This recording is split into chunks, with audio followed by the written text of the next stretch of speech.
Bonjour tout le monde, bienvenue. Good morning, everyone. Thank you for being here this morning. As we begin our meeting today, and on behalf of Ottawa City Council, I wish to acknowledge that Ottawa is built on unceded Anishinaabe Algonquin territory. The peoples of the Anishinaabe Algonquin Nation have lived on this territory for millennia. Their culture and presence have nurtured and continue to nurture this land. The City of Ottawa honors the peoples and land of the Anishinaabe Algonquin Nation and honors all First Nations, Inuit, and Métis peoples and their valuable past and present contributions to this land. For those who are able, please rise for a moment of personal reflection.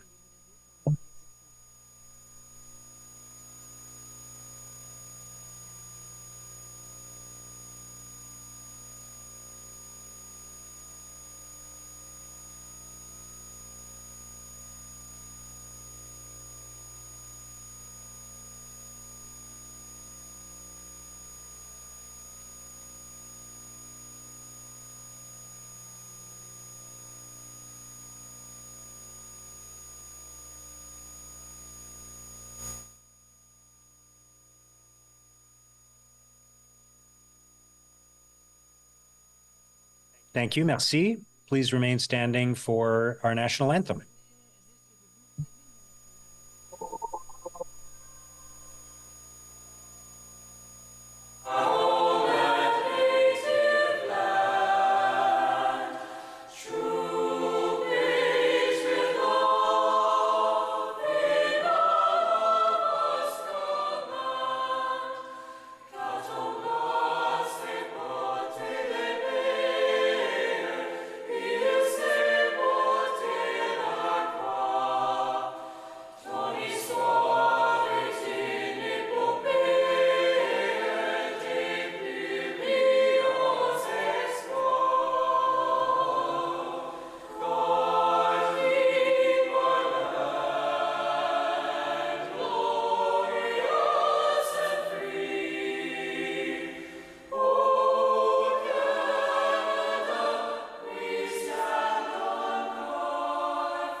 Thank you, merci.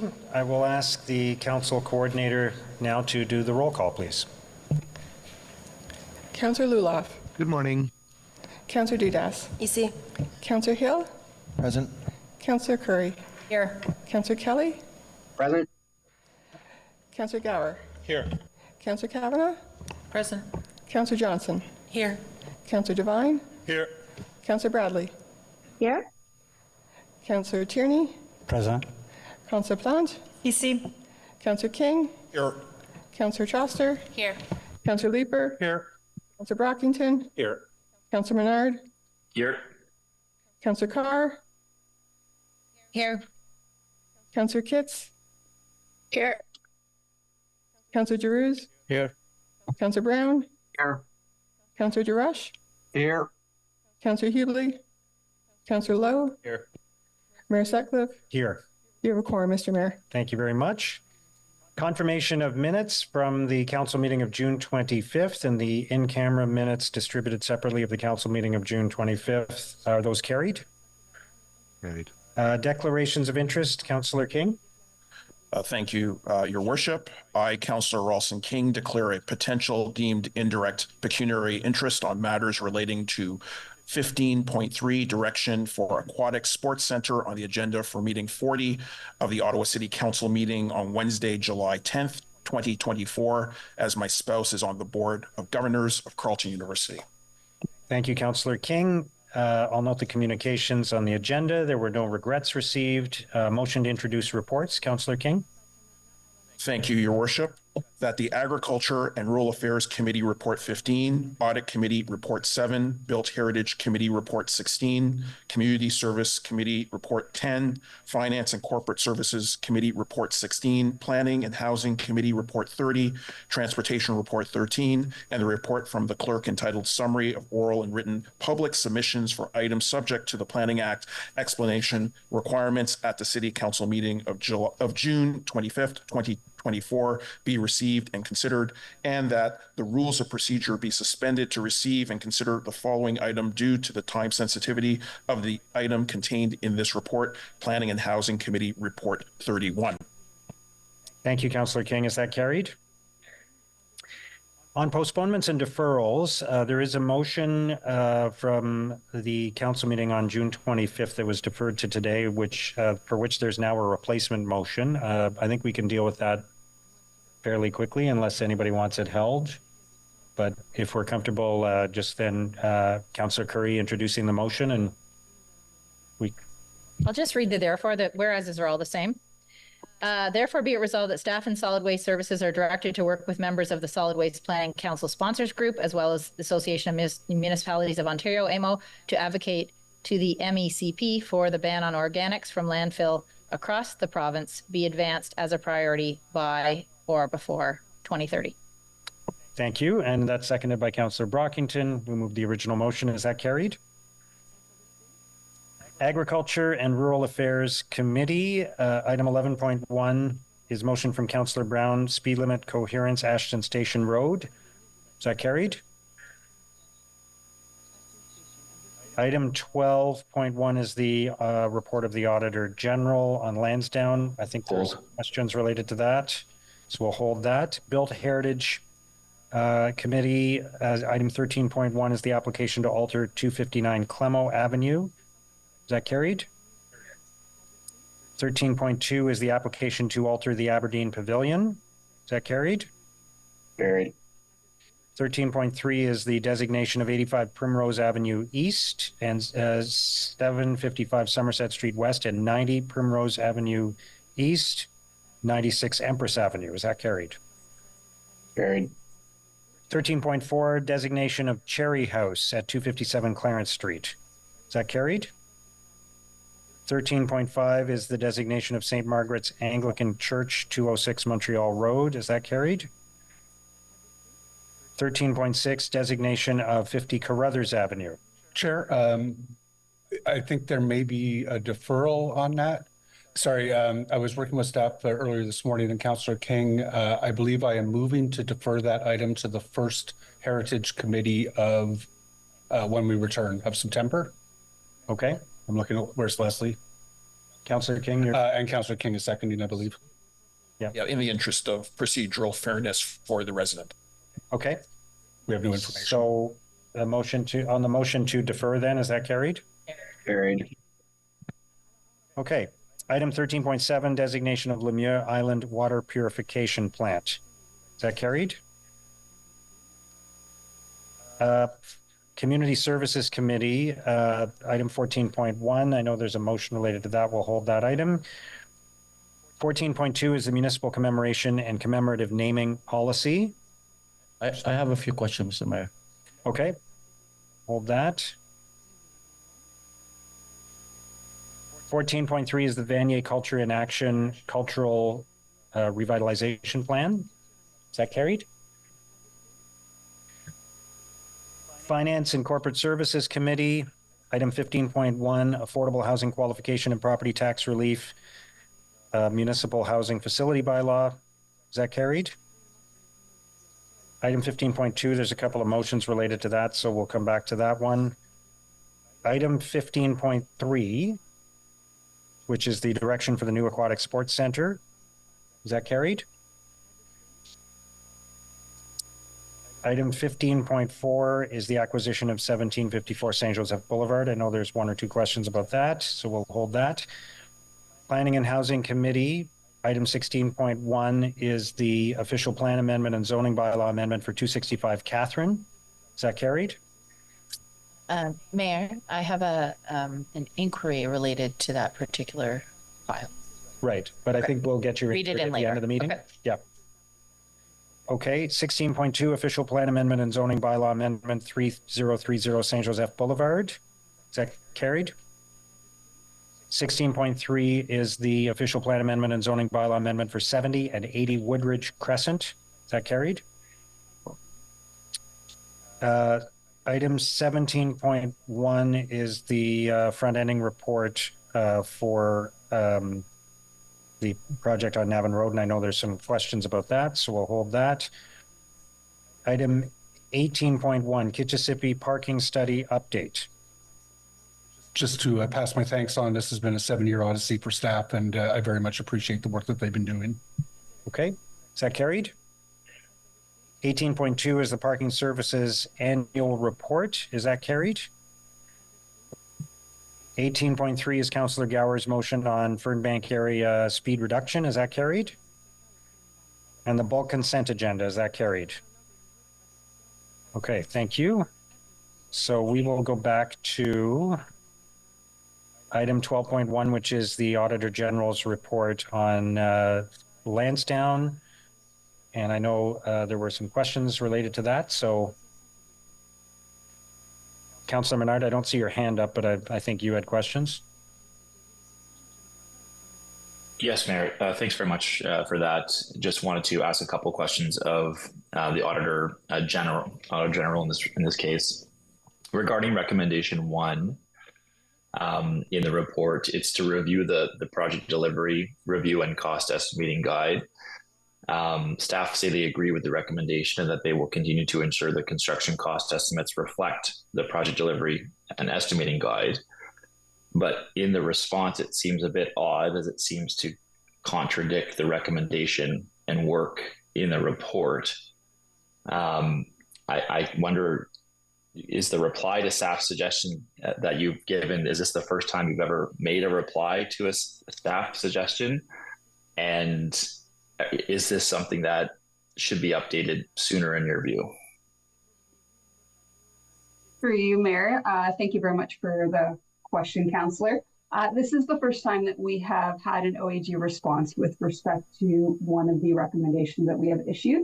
I'm happy to state that at least in my 3.5-year tenure with the city so far, we have not had a disagreement, or at least a fundamental disagreement, with the overall finding of our report. And so in this case, we did provide an OAG response because we had concerns that if there was a fundamental disagreement with the essence of the actual issue that we're raising in the report, that how management were to address the recommendation may not meet our expectations. So that is something that we flagged to committee and now to council with respect to that particular item.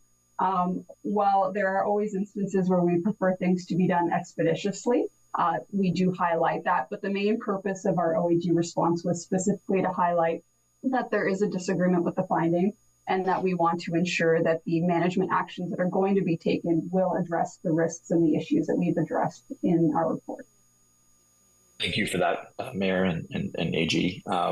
Your team also found that Lansdowne 2.0 is not revenue neutral, and that the pertinence of the finding is that the original direction from council was for staff to develop a proposal to redevelop Lansdowne in a way that would be revenue neutral.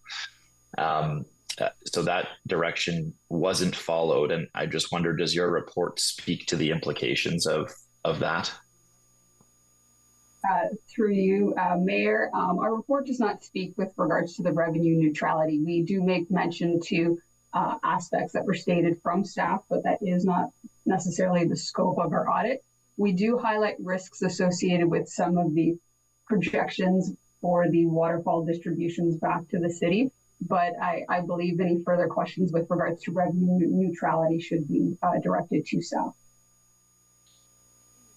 And in your report, you further state that we could be underestimating the overall construction cost, as well as the potential for receiving waterfall distributions. We say that this could be underestimated by $74.3 million, as well as another $10 to $30 million in reduced waterfall distributions. I guess just to the city on these findings of the Auditor General, if these scenarios are realized, what will happen? I assume higher debts. Can you give a council a review of how the city will respond if the Auditor General is correct, and whether or not you'll be updating your analysis based on these reports in the short term, not waiting until a distant time in 2025? So the plan has been to update all the numbers, including the pro forma projections, when we come back to council with a final cost. We have to come back with a funding strategy that will address those additional costs if there are any. Okay, so if the Auditor General is correct and that there is an potential increasing cost, she's flagging risks throughout and contingency potential risks throughout the report that she's written. If those come to pass, that means the city would it take on more debt in that case, or how would that be funded if those things are correct? We would be reviewing all the line items in the funding strategy, not just the debt line item. Okay, so there could be more, say, property taxes allocated to the project, not just debt. It could also be the waterfall distributions could change. Okay. Okay. Thanks for that. And just, I guess the last question to the Auditor General is that recommendation 2 reads that staff should take into consideration recent actual results and modest future assumptions to update the pro forma projections of the partnership. This information and the potential impact on waterfall distributions for debt servicing and our city services should be provided to council for their information. Throughout the report, it seems that the Lansdowne 2.0 project has not been very modest in its forecasting, and that we've seen underestimates, very rosy projections. That's what the report seems to outline. I guess when looking at this, your recommendations to the city, are you satisfied with the city responses thus far? And if not, what should the city be doing to make sure that this project is, I guess, transparent to the public in the amount that it could cost the public and our council? Through you, Mayor. Councillor, I think our report truly does focus on risk identification. We flag obviously areas with regards to contingency estimates that we think may be optimistic in nature, as well as some potential risks with regards to the waterfall distributions. As you identified, our recommendation has a need, in our opinion, to update those projections. And we've noted that to be upon, I think it's Q4 2025 is management's response, which is the next point in time when council is going to have a decision point with regards to this report. I think that's truly all we can speak to at this time. Thank you very much. Thank you, Mayor. Thank you, Councillor Menard. And just a quick follow-up, just to be clear, every possible, if there were to be a higher cost of the project than originally anticipated, every possible source of funding for that would be explored, including potential funding from other levels of government. Maybe the air rights would be sold for a higher price. Other revenue sources would be explored. Is that right? That's correct. There's already multiple lines of revenue, and there could be more. Okay. Thank you. I don't see any other questions. So on the report from the Auditor General, is that carried? It's carried, yeah. Okay.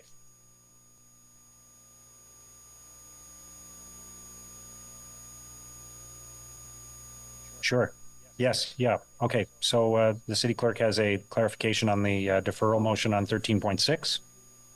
Thank you, Mr. Mayor. Just wanted to clarify, and members will have the actual wording of the motion on the screen shortly, that it was a referral motion to Built Heritage and not a deferral to a council meeting. So just wanted to make sure that was clear for the record. Thanks, Mr. Mayor. Thank you. That's satisfactory. Yeah. Yeah. So it's referred to committee.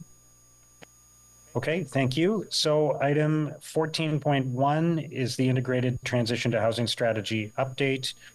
And I know there is a motion from Councillor Lowe. Did you want to introduce that now? Then we'll open it up for questions and discussion. Roll straight into it after? Pardon? Rolling straight into it after, or? If you like, yeah. Sure. Okay. Yep. So I guess, oh, it's on screen. Okay. So, sorry. Whereas Council approved the Integrated Transition and Housing Strategy on July the 12th, 2023, whereas as a supplement to the ITHS report and, quote, as part of the work of the Emergency Shelter Crisis Task Force, Council passed 4 motions on November 22nd, 2023, including directing staff to actively advance the option of sprung structures and other semi-permanent facility option, unquote, to address the shelter system capacity requirements anticipated for the coming years. Whereas the consideration of the November 2023 motion required the suspension of the rules of procedure and hence received less scrutiny than normal council business by circumventing the Community Services Committee and its public delegation process. Whereas the ITHS update report apprises council on staff's efforts to install new sprung structures as part of their delegated authority. Whereas the city's current approach to sprung structures has moved forward without any public delegations and visibility without direction from council, and where staff will be making a multi-million-dollar decision on introducing a new shelter system without council oversight. Therefore, be it resolved, council withdraw the delegated authority to the general manager of community social services to buy, accept, install, contract, or approve any sprung structure project. Be it further resolved that any recommendations regarding sprung structures presented to committee and council in the 2022-2026 term will include a sunset clause with a clear end date.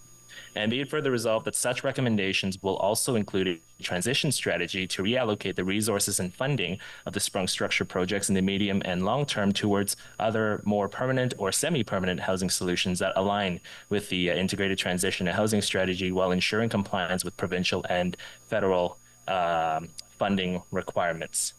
So, in our concurrent housing and homelessness crises, and with the great progress made by the Emergency Shelter Crisis Task Force, using sprung structures sets us 5 steps back. We're basically shuffling newcomers within the shelter system into something that just looks quite different. It's still a shelter, now in a temporary structure, and really just kicks the can down the road until we need more again, perpetuating the emergency shelter cycle that got us here in the first place. There are options for quick and permanent structures to properly house people and to add to our housing stock, even if we use them for temporary accommodations initially. So I guess I'll roll into my first question for staff. In the memo that was released yesterday, Claire, you made mention of potentially jeopardizing provincial and federal funding if we don't proceed with using sprung structures. But in the agreement a copy of the agreement that I had received, it makes no mention of it speaks to temporary accommodations through the federal government's interim housing assistance program, but it makes no mention of the built form that it has to be a sprung structure. There's nothing tied to what we use. Is there some clarification you can provide on that? Thank you, Mayor. So what I was referring to in the memo that was circulated yesterday is that delaying on our ability to move forward with the direction that we've been giving so far from council will put funding at risk. And what I was referring to is that over the last year, we've been negotiating with IRCC, Immigrant, Refugee, and Citizenship Canada, on a proposal to create a permanent reception center model for irregular migration, because the number of migrants, asylum seekers that are coming into our shelter system right now is causing an undue pressure on our existing shelter system. So we need a permanent solution. Part of that proposal to the IRCC includes a reception, an immediate reception, a short-term stay reception and assessment center. In this case, we will be proceeding, our intention is to proceed with a sprung structure model in order to provide that. Plus, our model also includes a transitional housing component, and we've been activating actively, just as of yesterday with Matthew House, on that transitional housing portion. We're negotiating for the funding for this model with IRCC. In the interim, Ottawa and Ontario came to an agreement on shelter funding for $120 million. 80 million of that shelter funding can only be unlocked if IRCC funds our irregular migration and reception center model. And so those two are somewhat tied together, and delaying us moving forward will potentially put that funding in jeopardy. Point of order, Chair. in order for us to move into debate on this motion, it has to be a valid motion. It strikes me that this is reconsideration. So my understanding is it's not reconsideration because it is because council has the ability to withdraw delegated authority at any time. And if you look at the therefore be it resolved and be it further resolved clauses, they're not technically conflicting with what was already approved by council, but I'm happy to hear from the city clerk on that. That was the assessment, right? Mr. Mayor, and if Mr. Huxley, a city solicitor, wishes to elaborate, he's free to do so. That in accordance with the Municipal Act and the Delegation of Powers policy, council may at any time withdraw delegated authority from staff on a particular matter. That this motion, the other aspects of this motion do not explicitly reverse the policy direction that council approved. And Mr. Mayor, I concur with the clerk's position on that matter. Thank you. Okay. Carry on, Councillor Lowe. Thank you, Chair. And actually, sorry, before you do, I'm just going to say one thing unrelated to what you're speaking about. I know that there are some issues with people getting on Zoom, getting promoted into the call on Zoom. And so if you would like to speak to this, please, and you're not able to raise your hand in Zoom, just raise your physical hand and we'll put you on the list. So please get my attention, or the council coordinator's attention, and we'll put your name on the list if you're not able to do so in Zoom. Councillor Lowe. Thank you, Mayor. So, in terms of the options that we can use, like there are rapid options that can fit a similar readiness timeline that you've shared, that Paul has shared with me and at least a few other councillors recently. How come we're not pursuing those other, more permanent options, even if it's a temporary use in the first place, even if we temporarily use it for newcomers initially? Mr. Mayor, through strategic initiatives, the city is in fact looking at modular housing, permanent housing builds using modular construction. What we are speaking about from a housing and homelessness services and community social services perspective is a program specific to enable us to provide a proper, welcoming, and transitional housing program for migrants and asylum seekers and other refugees who are arriving here, ending up in our shelter system, but arriving outside of a regular pathway. So we are doing both. Understood. Thank you. And, as we... I think you have about 30 seconds left, by the way, because the clock reset when Councillor Leeper put up his hand. I'm aware. Thank you. So when we were considering the three locations the three locations are not specifically mentioned in the report, but when those locations were considered, how were they selected? Were there sort of scoring criteria, and can that be shared with at the very least the relevant ward councillors and maybe with council as a whole?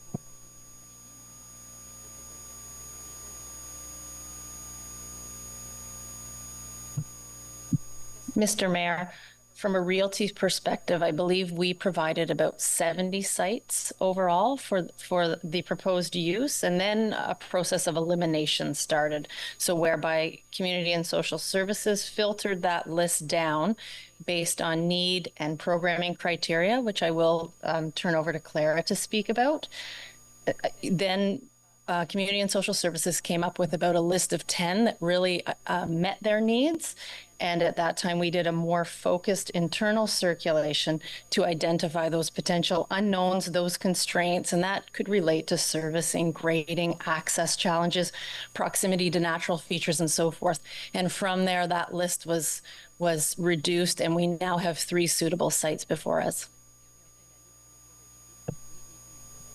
I got 5 seconds left. So I'm not aware of any public consultation or engagement that's gone on so far. Is there a plan for that, or can you give me some insight into that? I'm going to ask Cale Brown from my team to talk about the level of engagement that's occurred to date. Thank you. Through you, Mayor. Yeah, so we have done a lot of sector consultation as we've been dealing with this crisis through our Housing and Homelessness Leadership Table, which is a community body made up of different partners working in the sector. We've also engaged very closely with the shelter sector, as well as our other service agencies working in the housing and homelessness social services sector to develop this. So there has been quite extensive sector consultation in order to develop this model. And just to clarify as well on the process we took to touch a little bit further to identify these sites, we looked at things like whether they're immediately close to sensitive areas like daycare, residential neighborhoods, or being in the middle of one, having access to transit, being a walkable neighborhood. So those were some of the social services considerations that we need to take into account for the operating model. I believe that's your time, Councillor Lowe. Thank you. Councillor Troster. Thank you so much, Mayor. Just a question for the mover first. In the whereas clauses, it says that the city's current approach to sprung structures has moved forward without direction from council. But 2 clauses above it, it notes that in November 2023, council did pass the motion to direct staff to actively advance the option of sprung structures. Could you just clarify for me what you feel the discrepancy is?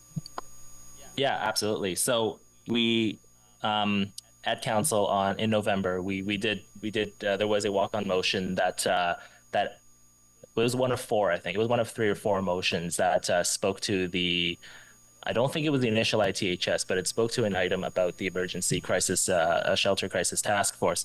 And we did pass that motion to ask to delegate the authority to staff to actively pursue it. But the process since then has sort of not really been shared. We certainly weren't apprised about on the process of it. And then the next time that we knew anything about it was when there were some initial notifications about sites that have been selected for change in land use or something. Thank you so much. Well, for context, the city moved quite quickly to sign a lease for an office building to transition into transitional housing on Queen Street. And I found out about it a couple of days before the meeting because it was deemed an emergency need and an opportunity for the city to intervene. I have a question for staff. If we did not use sprung shelters next winter, what would next winter look like? Where would we have to put people as a city? Mayor, it's hard to predict our projections, though. And we've heard from IRCC that they expect the level of global migration to continue and for the pressures to continue locally in many municipalities. We would expect to be using recreation centers through next winter. Thank you so much. I'm profoundly disappointed to see this motion, in part because it underrates the scale and the reality of the addiction and homeless crisis. Council declared homelessness to be an emergency in 2020. In the case of another derecho, a hurricane, would you ask to wait for committee to bring forward emergency solutions? Can we imagine? There's another flood and we're saying, wait. We're not going to let staff deal with this emergency. We want to come back and wait a month, or in this case, several months, to be able to vote on something. Council talks a big game about the housing crisis, but this motion to me, it balks at keeping the necessary tools to treat this like this crisis. A sunset clause to me is an unrealistic expectation. We cannot know when the crisis will end and when the need will be met. And I have to say, council is faced with some really difficult decisions. And I often find myself in a place where I never thought I would be. But Councillor Plant and I can speak to what we see in our community every day. There was some really inflammatory rhetoric at Community Services Committee comparing these sprung structures to encampments. Well, I have to tell you what a real encampment looks like. It's happening all the time in downtown Ottawa. And because we have been able to find roughly enough indoor space for most people who needed it, we have avoided what we're seeing in similar mid-sized cities like Hamilton, where a city park has now been taken over by a semi-permanent tent encampment, an actual encampment with more than 200 people living there long-term. We've managed to avoid that in the city of Ottawa. Even though we are in a deep crisis, largely speaking, we might be using community centers, but we're certainly not using parks to that degree. I think it's profoundly unfair that low-income racialized communities like Vanier and like Herongate have lost the use of their community centers for years on end.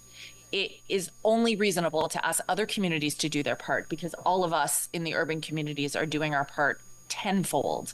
There's literally no way for us to get shovels in the ground quick enough to meet the need by next winter. So it is either sprung shelters, or it is more community centers, and it is large tent encampments in Centertown and in Rideau Vanier. There is no way around it.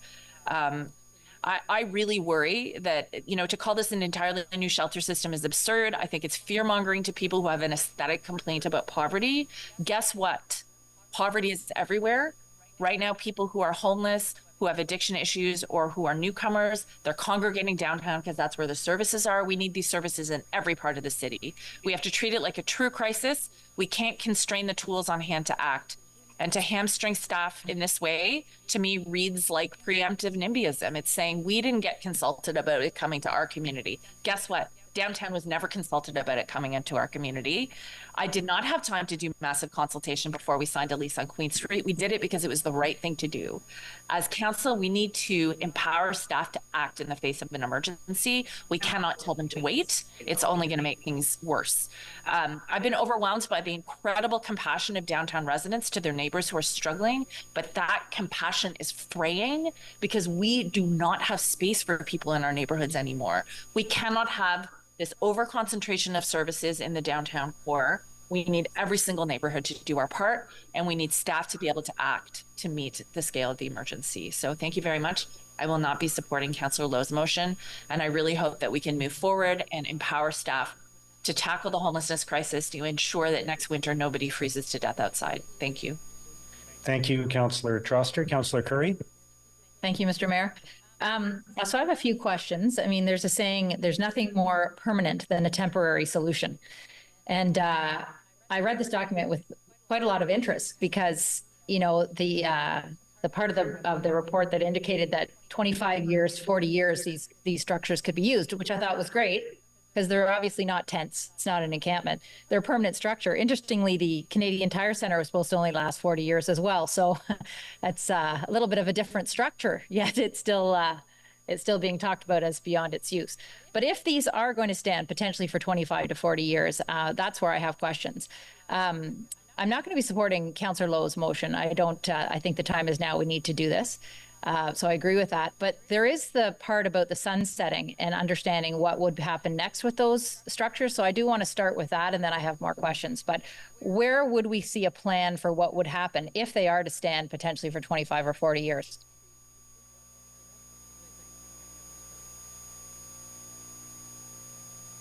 Thank you, Mr. Mayor. We want to go through, again, I think it was well encapsulated by Councillor Troster's comments that we do not know when this crisis is going to be over. One of the big advantages and the reason we're proposing sprung structures is their ability to be used after for various community uses is quite wide. They're clear span structures, so on the interior, can be very configurable to anything. What we would be doing as we start to see a sunsetting to the need for these emergency response structures is that we would work with the community, ward councillors to develop a plan for their long-term use. And we're happy to start those process of consultation now. But again, certainly with that clear span type build, it does lend to a lot of different options for the interior moving forward. Great. So I'm hearing there would be community consultation for future use, because I'm thinking volleyball mostly. Okay. So in terms of how they would be used, first off, you know, I had a great meeting with the people at Matthew House. You know, in Canada, we have the furniture bank, and now we have more homes all over the city, and one in Canada in particular. And, you know, their model is fabulous. You know, the concept that they could potentially meet with people that are in these structures, find them houses that they're renting, where they then help them get all of their paperwork done. So then they have funds to pay some amount of rent. Then they help them get jobs. You know, my conversation with them was, you know, and where they are technology savvy, you know, the jobs in the tech park are there. So you're imagining that process would flow with the people that are moving into these new structures when they're built. Mr. Mayor, in fact, you've just described our exact model and proposal to the federal government. Yes. I am so glad to hear that. Now, the second part of the funding, the 105 million, is for a welcome center or whatever you're calling it, some kind of center, right? That where people would also get the services. Now, I happen to know the people at Action Housing Ottawa and who are connected with helping with furniture. They also are trying to get a similar model. Would that be something where you would be working with them, or are you talking about something brand new and entirely separate? Mayor, to qualify, the $105 million proposal that we're in the process of negotiating with IRCC is in fact the proposal we've just discussed. So it includes the immediate reception program and transitional housing. The operating transitional housing, so operating funding for Matthew House and other options that we're considering right now. Okay. All right. Well, I didn't realize, I thought they were two separate things, but they're all together. Okay. I will say that, for anybody who is concerned about these, I think there have been a lot of questions that have been answered. They're not tense. There is a plan. There will be consultation on what the structures could be used for in future. And I also think that if you look at even what, in COVID, the hospitals had to come up with temporary structures, that ended up, now they're a part of the hospitals and they're working quite well.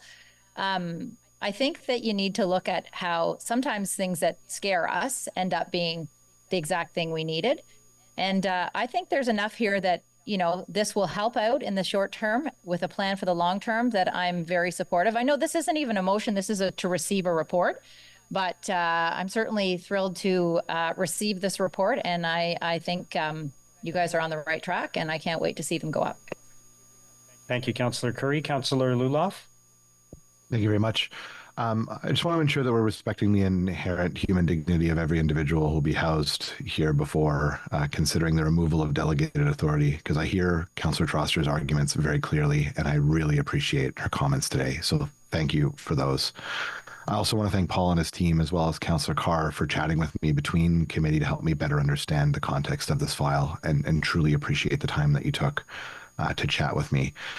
So while some of these questions may seem technical and slightly unrelated, I just want to have this information before voting on removing delegated authority. So to staff, I'm wondering, how are these sprung structures going to be heated and cooled in the winter and the summer? Thank you for the question. Through you, Mayor. These use regular HVAC systems, so it's overhead HVAC systems, very similar to what you would see in large clear span permanent construction buildings.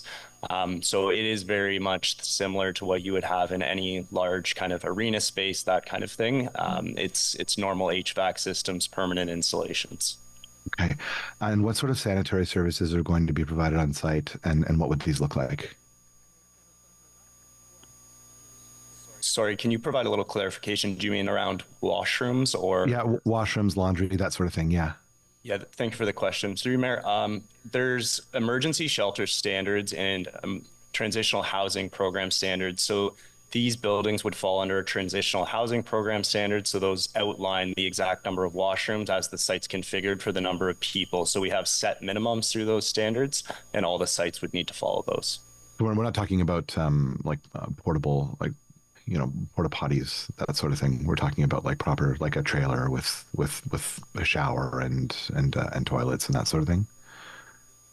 Thank you. Yes, that's correct. These are all permanent installations inside the building. It will all be contained in that structure, and nothing is temporary within the structure. It's all, through the floor, regular plumbing, HVAC. That's wonderful to hear. Thank you. I've heard that staffing has been an issue on some of the sites currently housing asylum seekers. How can we be sure that the needs of these individuals are going to be met? So the funding that's coming through this program is going to be able to ensure that these are staffed properly? Thank you for the question. Through you, Mayor.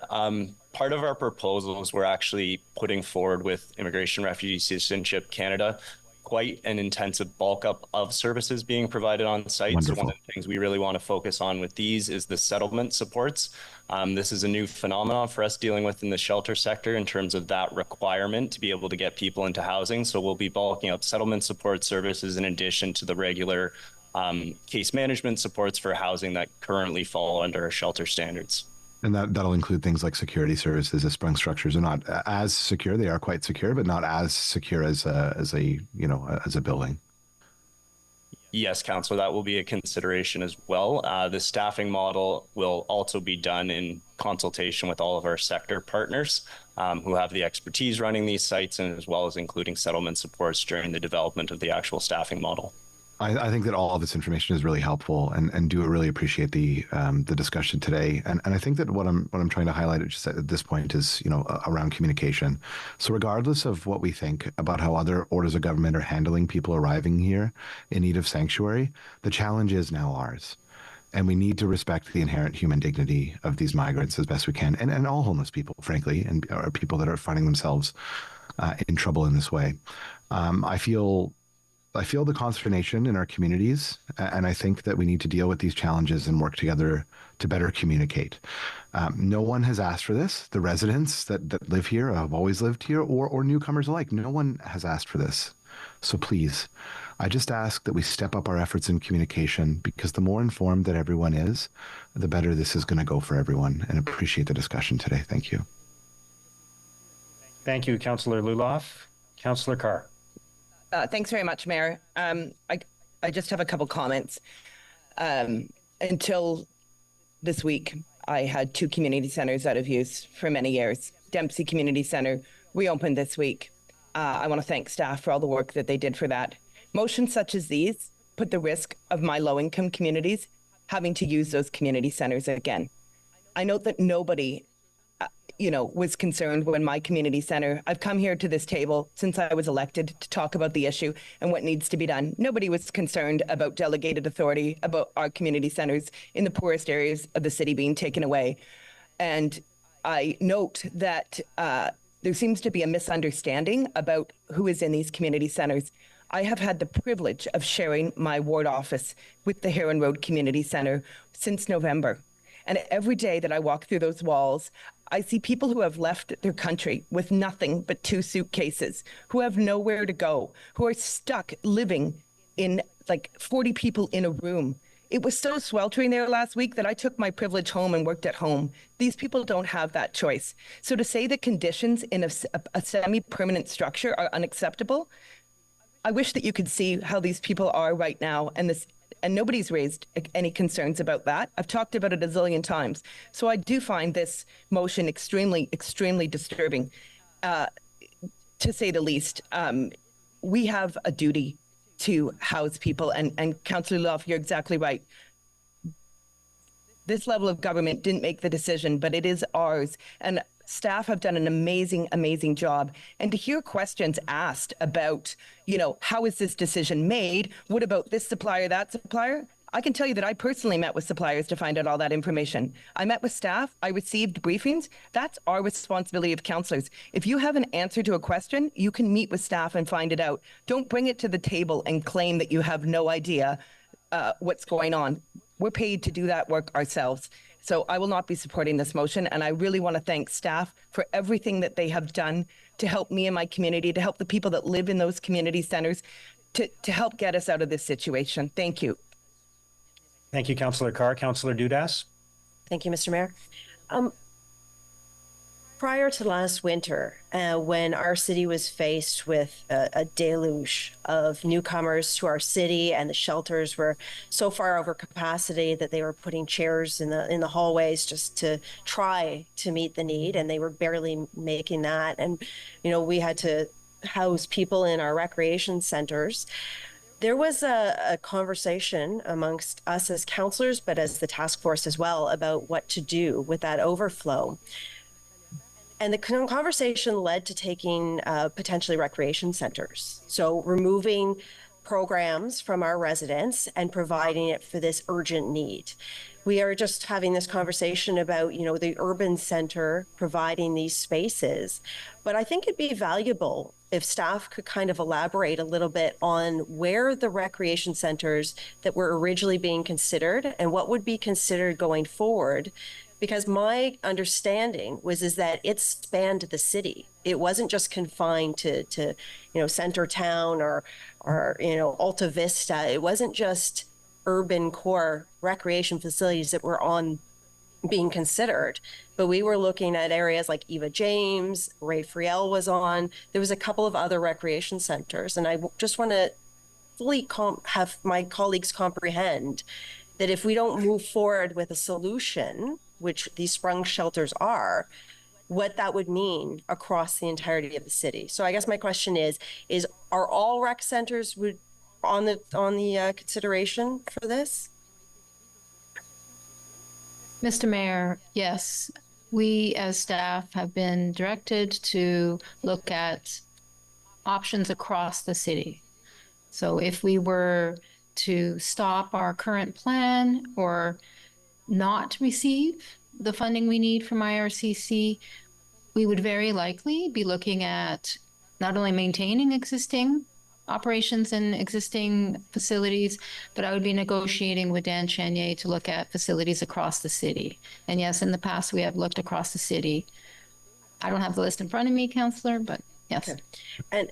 And I can tell you very much so, I don't want to lose Lois Kemperina. I don't want to lose Bob McQuarrie in my ward. This is the better option, and it is a dignified option for newcomers to our country, to our city.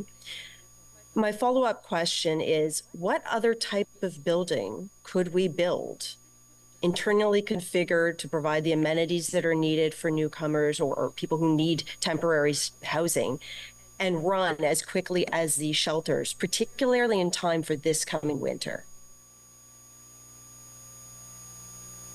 Mayor, my staff have spent 3 years working with staff and strategic initiatives to look at multiple facilities across the city that could be configured quickly for emergency shelter use. And certainly in the last, as you've heard from my colleague Geraldine, in the last while, specific land that could be used for sprung structures. In terms of the options analysis, I'll ask Cale to speak a little bit to the analysis that staff have done and how we came to the determination that this option, working with semi-permanent structures, would be the best option in the interim. Thank you, Mayor. So we evaluated a number of options. Some of the big buckets that we looked at were tension membrane structures, modular construction. We even looked at things like emergency hospitals that the federal government had, and then a lot of different types of scattered units like tiny homes, modular builds that are individual. So during our analysis for each of these builds, there was a number of criteria that we went through to, again, come to the recommendation of sprung structures, and that was construction costs, the asset management costs over the longer term of at least 10 years, the operational costs from a staffing perspective, the lifespan of the proposed building, the building footprint required to meet our minimum occupancy requirements, and then the timelines for installation. And through those considerations, really it was only sprung structure that was able to meet all of those required timelines and has the flexibility of configuration to be ready to meet our standards immediately within the time frame. I want to just remind folks that we are in a crisis, that we don't know when it's going to subside. The number of newcomers to Ottawa has been astounding, and we need to find ways to welcome them to our community in a way that provides them with a leg up. I know that even in my ward, a suburban ward, I have encampments in my forests. I know that we are now considering the acquisition of a property on Saint Joseph for transitional housing. I know that across the city staff have acquired retirement homes and are looking at every other property that they can to provide folks, not just newcomers, but even our existing residents, with places to start their lives or continue their lives in a way that's dignified. We cannot turn down any option, especially if it's in our backyards. We need to know that this has to be an all hands on deck. Every city councillor in every neighborhood needs to be involved in this, or otherwise these folks are going to come to Ottawa and they're going to fail. And that's when we're going to see issues with mental health and drug use and crime. But right now, that's not the case. We have a choice right now to make a wise and educated decision to have the best path forward for individuals who come to our country wanting to start out and wanting to contribute to our society. This is the best choice. We have made it unanimously recently as a council, and we need to embolden our staff to continue to pursue this effort. Otherwise, what's going to happen is I'm going to continue to have folks living in my forests, and that's not the best way forward at all for anyone. So I want to thank staff for this. I will not be supporting Councillor Lowe's motion, and I do appreciate you having this conversation with us, but I think that we need to make the best decision for our current residents and for our future residents of the City of Ottawa. Thank you, Mr. Mayor. Thank you, Councillor Dudas. Conseillère Plante. Oui, merci beaucoup. Thank you very much. I have a couple questions. I just wanted to make a quick correction, Councillor Lowe. You said we have a housing and homelessness crisis. I would just pile opioids on top of that because it is making our response to the homelessness crisis, especially downtown, very complicated. I just have a question about the delegated authority. Is this not part of midterm governance review?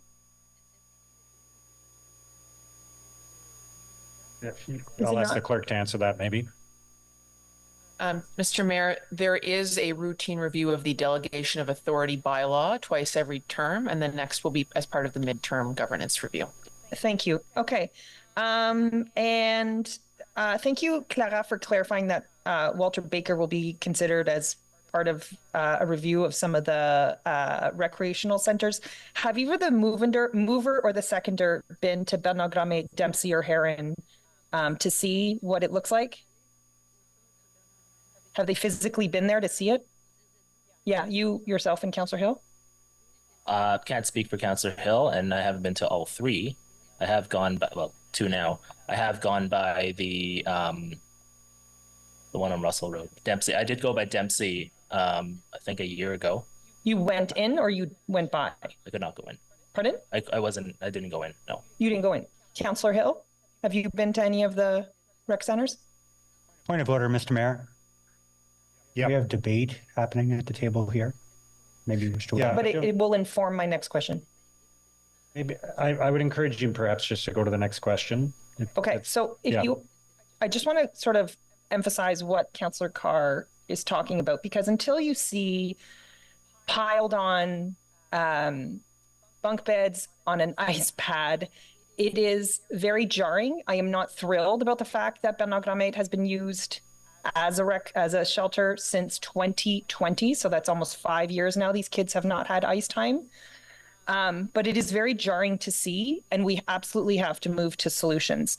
I'm noticing in the crowd here today some younger faces who are here. I want to welcome you guys to City Hall, and I want to just say that I don't think this motion reflects the majority of people around the table. We welcome newcomers to the city. We want them to be properly housed. Yes, there are absolutely challenges that comes when we have these situations, and not just in this city, but cities across Canada. But I urge you to, if you're here, to be involved, to stay involved, to ask questions to your councillors, because this is an important issue that we're going to be facing going forward. Thank you very much, Mr. Mayor. Okay, thank you, Conseillère Plante. I encourage everybody to just as much as possible stay focused on the substance of the motion, please, and the issue. Councillor Tierney. Great. Thank you very much, Mr. Mayor. And this is not a challenge just for Ottawa City Council. This is across the country. We were just in Alberta, in Calgary recently at the FCM conference. It was the #1 discussion. And I think the bigger problem that we have here, and I had some great colleagues come with me, is we need help from our federal partners. There is no doubt we can afford to continue doing this on our own. That being said, we do have something that's in front of us now. I do have a question in regards to or where these pop-ups do take place. Obviously, we'll be removing people from hockey arenas and community centers as part of this.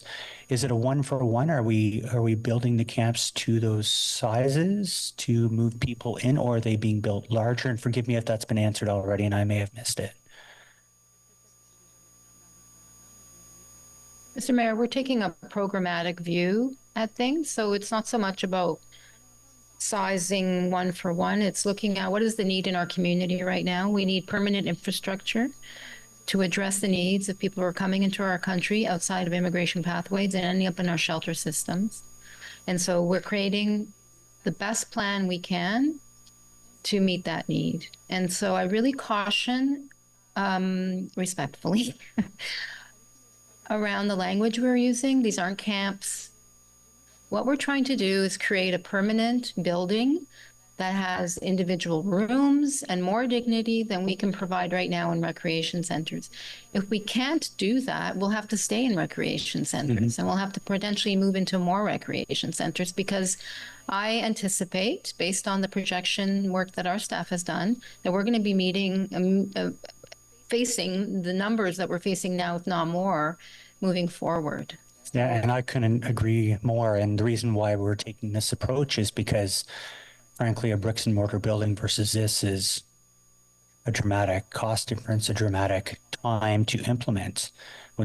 That's a fair assessment? Yes. Okay.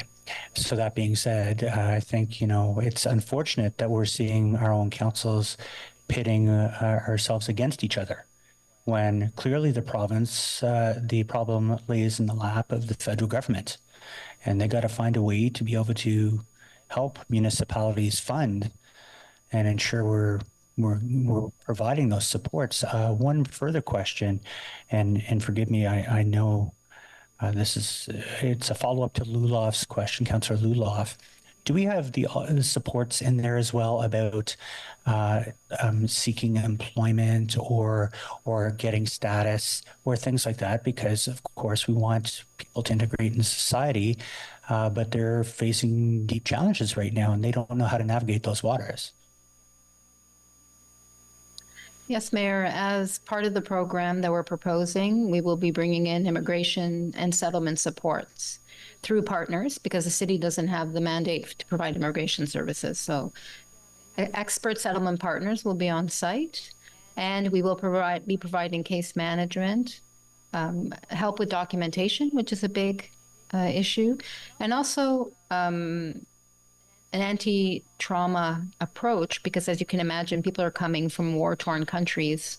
So we need to put in the right types of wraparound services, and we will be doing that together with our community partners. Great. Okay, thank you very much, Mr. Mayor. Thank you, Councillor Tierney. Councillor Hughley. Thank you, Mr. Mayor. Following along what my colleague just pointed out, my issue here is the accountability for the problem. And what are we going to do about it? Because as Councillor Trochet and Councillor Plant gave excellent examples of the impact of this issue of massive immigration without any of the support services. It used to be that people could come to Canada with a hope of a better life. The federal government would take care of them to integrate them into the community with language training and job training. Now they're just putting them on the street and making it issues for municipalities such as ours. And as other councillors have pointed out, starting to cause issues between different parts of the community. Councillor Dudas raised the point that, if we don't do this, Eva James in my ward will become a refugee center. I think we need, because even no matter what actions we take today, and there's some good ones on the table here, but whatever action we take today, we're going to be back talking about this again in the fall because of the massive influx of immigrants without any supports for them. So I think we need to start the public consultation as soon as possible on taking away all the rec centers that are on that list and the potential for increasing that list. So I thank Councillor Dudas for bringing that up, putting the names of some of the rec centers out in the public. Now, the next step will be to explain to the community what that's going to look like if there's nothing done to help deliver that promise of hope for new Canadians that used to exist up until a couple of years ago.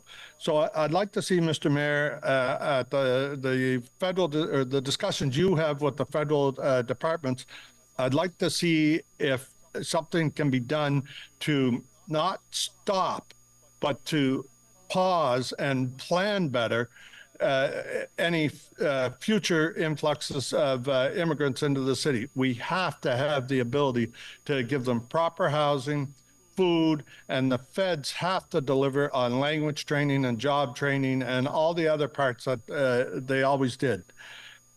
So I'd like staff, if they could, if they're giving us a list of rec centers now that they see as the next step to convert those to refugee shelters, I'd like to know how fast that would fill up. Like, are they projecting that within a year, all those rec centers will be full? And if the immigration totals continue to climb as they are, will those rec centers be full a year from now, and then you'll be coming back? Maybe we're going to have to give up Jean Piggott Hall out there and turn that into a center. Like, what's the plan here? At what point will the federal coffers start to pay for an issue that they've created so that we're not putting pressure and taking away from our residents the recreational facilities that they so enjoy? Okay, so if I could get an answer on that later. I know, unless you have it right now, Claire, like, I'm happy to hear from you now, but if you need time to get back, I would appreciate it. Mayor, I'll just want to reassure that as staff, we've spent the better part of a year negotiating with Immigration, Refugee and Citizenship Canada on a permanent solution. So we're very close. Our team has just, for my review, provided me with I hope, the final proposal, detailed proposal to send them. And my hope is that they would, honor the conversations that we've had with them over the last year and support us with a portion, if not all, the funding that we will be requesting. If that doesn't happen, you will be the first to know. As council, we would be reporting back to you on that process. My concern is, like with what I just heard from you, is like your staff have done amazing work. I have no criticism, only blessings for the work you've done. But you're operating on a certain amount of hope there that the federal government lives up to the agreement and delivers covers the costs to the city to deliver this. But in all reality, if they choose to change the terms of the agreement afterwards, which they often do, we're on the hook for this. The municipal taxpayer's on the hook. The mayor's next proposed budget is going to have to include certain percentages of tax increases just to cover federal government programs. And that I'm very concerned with. So I appreciate your honesty and your answer. So, Mr. Mayor, can I ask of you that this starts to become part of your discussions with the federal level, that we look at how we can build this capacity to handle what's coming?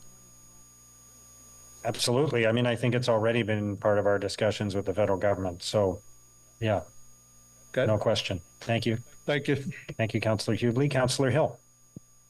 Thank you, Mr. Mayor. Thank you for the discussion. I can hear loud and clear that there's, I think, a perception that that there's not an agreed to dissatisfaction with the current situation that we have in the downtown core. It's tragic that we have homelessness, we have opioid addictions, and that these things have spiked in the last 5 years, that we've seen the pandemic accentuate these problems. And I don't think anyone here wants anything but a good solution to that issue. So I recognize that there's frustration, and I think there's been a lot of discussion on that topic this morning. My concern, and the reason why I support what Councillor Lowe is bringing forward, is that I have a concern with the structure. There's no one that has lived in a sprung shelter here more than me. I've lived in it in 45-degree heat in the dusty Kandahar Desert. I've lived in it in the winter in Gagetown, New Brunswick. And I recognize that as much as we want to dolly up the language of what these shelter structures are, the structures are cloth with a support. They will require energy to heat them. They are prone to the shack hack. They are communal living. And, we can individualize them with cubicle walls, but this is communal living. And I don't agree that when we say we want to put our best foot forward to receive new asylum seekers and refugees to Canada, that putting them communally in a cloth structure is the right option. And I made that challenge in committee, and I make it again today. There are concerns about the funding. And yes, I agree with the points that I think have been raised by many people around here. There's an obligation to fund the right thing. I've heard much around this table about housing first. To bring in refugees, asylum seekers, and to give them a good first step, like I just heard we want to do, I think we should be looking at the structures. And it does frustrate me to see that we've been working on this now for 7 months since the initial motion came in November, and we have not actively been looking at this from the perspective of modular mass timber housing. I did have a meeting with my colleagues, with staff, to talk about affordable housing, mass timber, modular structures, and there are examples. Waterloo, a single woman's homelessness shelter, 4 stories. From the inception of the idea to the time people were living in it, less than a year. There are technologies that allow for better, more secure, more energy efficient, more resistant to tornadoes, derricos, multi-day outages. It frustrates me to see that we're looking to put people in these structures because I don't think it's the best foot forward that we can put. And that's not a commentary on location. If we're going to say there's a crisis and we need people to go to rec centers, and right now the rec centers in the wards that currently host them are overwhelmed and they need to change out, bring them on. Like Councillor Hubley said, if it's a crisis, then open them up. Open them up across the city. But to say that our best foot forward is to put new Canadians into a tent is not our best foot forward. It's not housing first. We've heard that there were engagements with our partners on this. Was there engagement with the Alliance to End Homelessness? Because I got a letter from them last week before committee. Did Alliance to End Homelessness have a conversation with you about their perspective on the sprung shelter model? Mayor, yes, they did.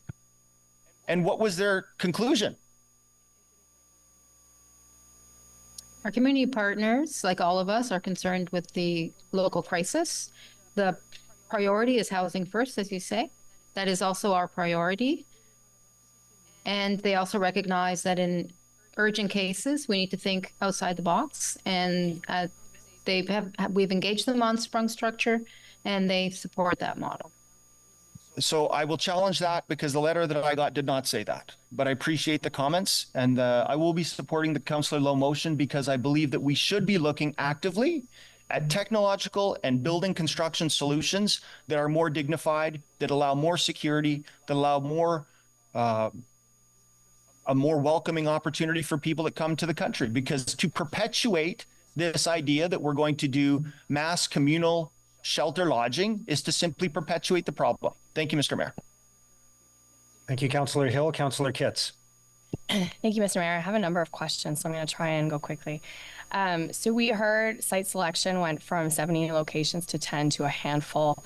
And to confirm, some of the criteria that was used included transit and walkable communities. Sorry, can you repeat that? I didn't hear the end.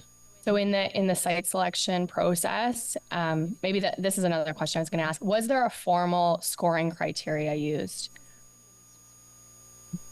Thank you, Mayor. Yes, there was a formal, not like scoring in terms, but essentially it was checkbox yes or no. As you can imagine with things like transit, there's a gray area in terms of very good transit, like very directly on LRT versus transit, rural buses, that kind of thing. So as we went through the sites, to be frank, no site met every perfect ideal location that could fit structures of this size. So what we did is look at kind of go through a scaled review of things like transit. And again, it may not be directly on LRT, but it's close to one of the truncated lines. So that's kind of where not all spaces met every criteria. We found the best of the options that met the most amount of the criteria that we had set. Is it possible for council to get that long list and the criteria and sort of the conclusions in a memo? So I don't think there's any issue of providing the list that were originally shortlisted, and then from my side, not any concerns with sharing how those were narrowed down. Okay. And have you engaged with Ottawa Public Health in a meaningful way at all about, health considerations that should be considered for our sprung? Mr. Mayor, we work very closely with Ottawa Public Health, and so we engage with them on all activities to support people who are experiencing homelessness in any capacity. So we are in regular consultation with Ottawa Public Health. Okay. They provided some sort of high-level health considerations to me with a caveat that it's not a comprehensive assessment, but access to wraparound newcomer services, access to healthcare and social services, access to public transportation were among their considerations. They had more, so I do encourage you to reach out to them. These sites, what is the zoning that is required for a sprung structure? I understand that the new zoning bylaw will permit these sorts of facilities in all residential zones. And so we would be looking at bringing forward zoning that would support these in the near future. And I would defer to Vivi if she has any further details about the zoning piece at this time. We will check and make sure that whatever is built complies with the city's zoning. Can it be assumed that they will need rezoning? They may. And if they do, will it go through the typical rezoning process? Yes.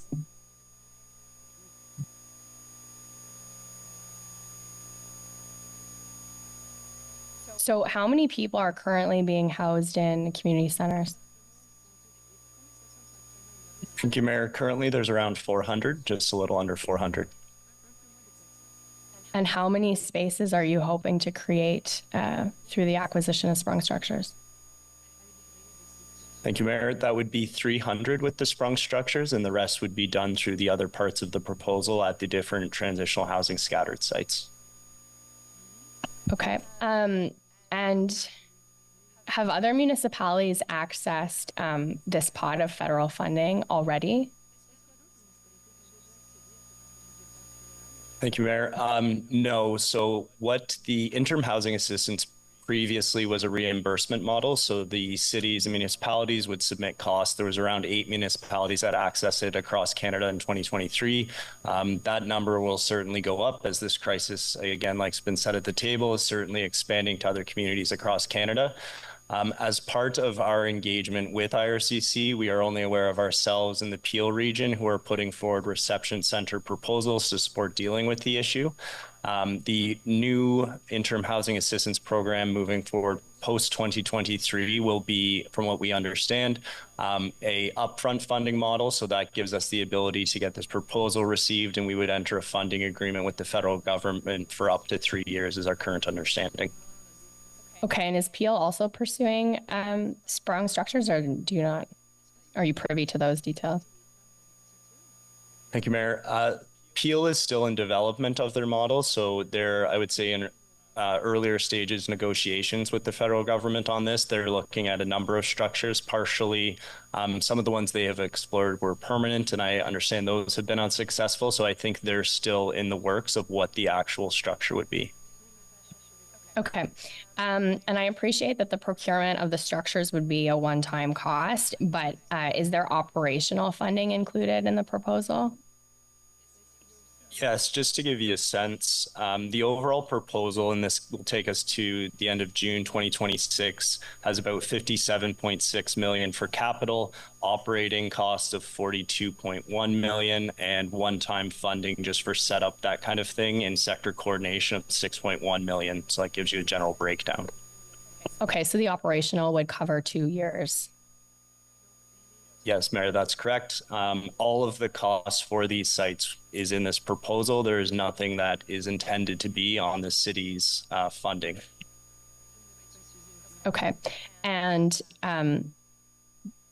does your team have an idea of what the use for the sprung structures would be once that funding is run out? Thank you, Mayor. So if the funding were to run out, there's a number of other uses like we discussed. We want to be able to return them to community use if there's no need. Again, those assessments would need to be made as we see how this crisis plays out over the coming years. But again, earlier to Clara's comments, we do anticipate that this level of inflow from newcomers will continue for the foreseeable future. And that's what IRCC has been telling us in terms of their projections.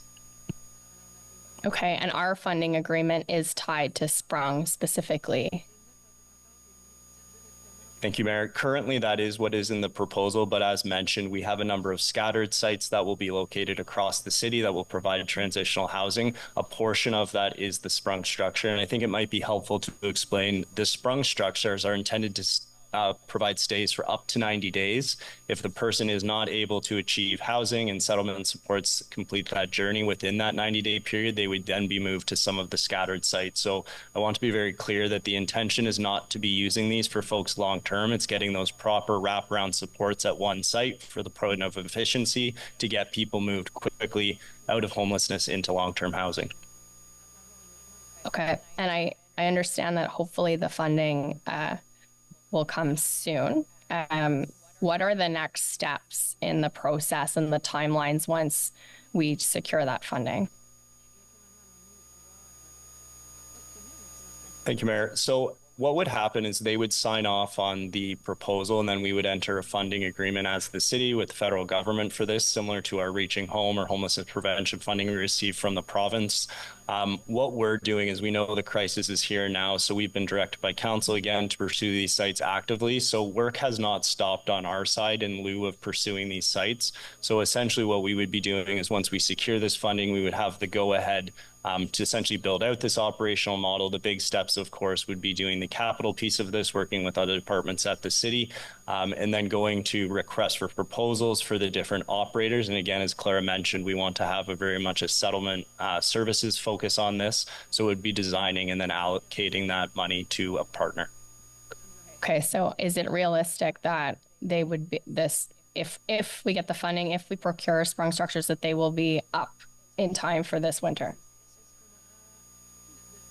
So no, the structures would not be up in time for this winter. Our target completion date, should all work out, is the end of August next summer. So what we're doing in the interim, again, as part of this proposal, is that we would be using some of those scattered sites, which we can purchase much more quickly in the interim to support meeting some of this need over the winter. Okay. So I think this is an important conversation. And this fulsome debate of what our options are and what is a sprung structure and what does it mean for the quality of life for the folks using it, that we're having here today, should have happened when it came forward initially. So this was a walk-on motion to council that gave direction to advance a sprung structure or other semi-permanent facility option, which was passed with no debate. So this is an important conversation to have. And I think the reason that emotions are running high is because it doesn't feel like we have had all the information all the way through. And I think that's contributing. There's anxiety around a lack of information because I've been in those emergency situations in my ward. We've stood up community centers in the blink of an eye for natural disasters. I hear you on that, Councillor Truster. I think that was an excellent point. But with a sprung structure, if I'm hearing you correctly, we're not talking about a season or 2 or 3. We've heard these structures have a 50-year lifespan. And I've heard staff today use the word permanent several times. So I appreciate that there could be a change of use in the future, but there's not a lot of clarity on that. And, this is a crisis. We have a responsibility to address that. We owe it to those who are fleeing horrific situations in their countries and are coming to ours, that they deserve a dignified welcome in an appropriate place. And while we need to move quickly, we are the oversight body on what sounds like a semi-permanent solution that is unique in Canada. So we need information because, as Councillor Curry said, there's nothing more permanent than a temporary solution. So I think that that's informing the conversation here today. Thank you. Thank you, Councillor Kitts. Councillor Kavanagh. Thank you, Mr. Mayor. My first question is, what is our number one priority? Are we looking at deeply affordable housing, building deeply affordable housing as our first priority as a city?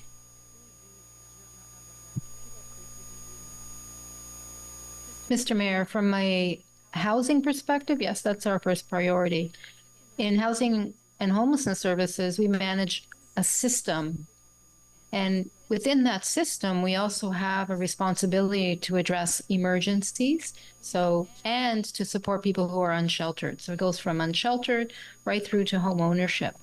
And together with our colleagues in strategic initiatives, we are promoting deeply affordable housing, middle income housing, all of the housing that is required to address the overarching housing crisis. From a housing and homelessness perspective, we have a system that we work within. Thank you. And I realize that the numbers have jumped significantly. I think that we need clarification in terms of the term tent. It's being used, and I don't know how accurate it is. And I'd like to ask to describe the spring structure and some of the comments that were made about possible defaults. But I just want to have it clarified on what the differences are based on some of the comments that were made about a tent structure. Mr. Mayor, perhaps I could suggest that within the memo that I circulated yesterday, there are links to images and pictures of these semi-permanent structures, and that clearly describe and show them as what they are, semi-permanent structures, not tents. Thank you. I appreciate it. I can't support the motion. I know that we're working hard to do other methods, and this is a last resort. We need to have dignity for people coming in, and I appreciate it. Yesterday I had the opportunity to be at a Matthew House opening where we were housing 6 people. It's a very small scale. It's for asylum seekers, and these are happening all over the city. If we could do that times 100, that would be fantastic. And I know we're working towards that, and I appreciate the city's partnership on these ventures. But we have to have something in our pocket ready for what's happening out there. So I cannot support the motion. I think our number one priority has to be continuing to build affordable housing as quickly as we can, and to, have all the plans in place to speed it up as we get in the housing accelerator funds. So I think that's where we should be focusing. We have to at the same time deal with the crises, and I know that we've got overflow in our motels. I've seen it, I witness it. It's my neighborhood, and we're working hard. And I appreciate some of the efforts we've made, such as Corkstown Road, where we're housing people in a more dignified fashion than before. This is for families. We're working in the right direction, but we have to be ready for anything, because this has taken us, this overwhelmed us, the situation. And I appreciate the work with our partners out in the community. The federal government does have to step up and help us out. There's no doubt about it. That comment has come up several times. But as chair of Ottawa Community Housing, we're very anxious to build permanent homes for people, as well as the other nonprofit housing providers, and we hope to continue that. Thank you. Thank you, Councillor Kavanagh. Councillor Brockington. Thank you, Mayor. And certainly we've had a good debate and discussion this morning. I was not privy to attend the committee meeting, but appreciate all comments today. There are definitely two sides to this discussion. And to Councillor Hubley's point about the federal government and covering costs, it reminds me when I was a school board trustee during the first decade of this century, and we had an influx of refugees and immigrants at that time. And we were saying that here, if an upper level of government has a certain policy or strategy or program and wants to see that facilitated, implemented, they have to understand that there are implications for the lower levels of government, including municipalities, and that we're on board with that. But obviously, we need the federal government and all levels of government to assist with our costs. So I think that was a fair comment today. When I look at people who are sleeping in my ward under the Heron Road Bridge or Hunt Club Bridge in the middle of winter, this spring structure is definitely a step up. And when I see people in tents in McCarthy Woods and Carlington Woods and Sawmill Creek Woods in my ward, the spring structure is definitely a better accommodations for them. It's not ideal. We definitely want to be aiming for something better. But when you're in a crisis requires you to think of multiple options. And I appreciate staff's work in this regard as well. The Travel Lodge in my ward used to stand on Laurier Avenue. That has since been taken down as part of a development. And we used the Travel Lodge as a shelter for families. And families lived in that hotel for years without a kitchen, with multiple children during COVID learning from home with laptops where there was no common space in that hotel for kids to spread out in. Try raising your family in a hotel room without kitchen facilities. That is not ideal. It's better than living on the street, but obviously we needed to get these families into better accommodations. So I definitely see this as an interim. I think I heard today that we're not expecting the residents to be more than 90 days. So I appreciate that. I think as an answer to Councillor Kitt's question. But going back to the federal government, my questions are this. There's a lot of land in this city owned by different levels of government. And I'm not talking about the buildings that they've deemed surplus. Confederation Heights in my ward, significant amount of land. There's pockets of land throughout the city. Has the federal government talked about providing land for our purposes where we can build structures? We're still talking about on properties of rec centers, but where is the federal government in this conversation about land?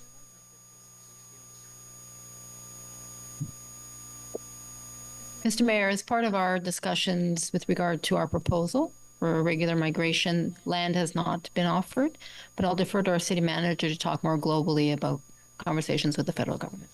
Yeah, thank you. And thank you for the question. The federal government's focus is largely on their disposal list. So they have 10 properties that are on a public list of which they're looking to circulate, sell, and do something with. So looking at surplus lands has not been a broader discussion with them at this point.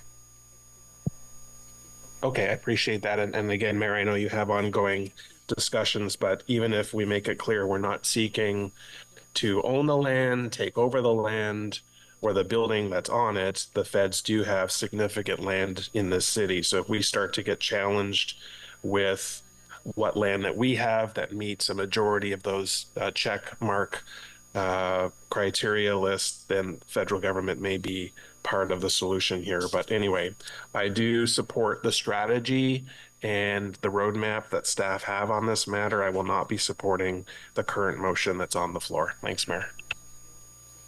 Thank you, Councillor Brockington. So let's vote on the motion then, please. Point of order.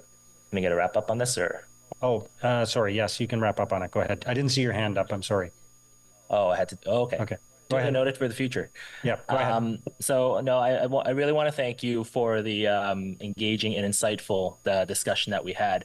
We are experiencing concurrent housing and homelessness crises, but our integrated transition to housing strategy should have and needs to continue to evolve with changing needs.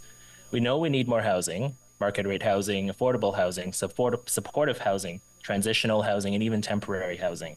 And adding housing to get out of the housing crisis should be our priority. This is a simple motion about the type of temporary housing we shouldn't use, sprung structures. They're just an extension of the shelter system under a different form. not somewhere we'd want to live. My argument is not against the quality of the structures. These are not tents. They're fully serviced buildings with sleeping quarters, communal facilities like toilets, kitchens, and showers, and offices for various services on site with applicable laws, compliant with applicable laws and building code. But sprung structures don't meet our goal of reducing the use of shelters and creating more permanent housing options.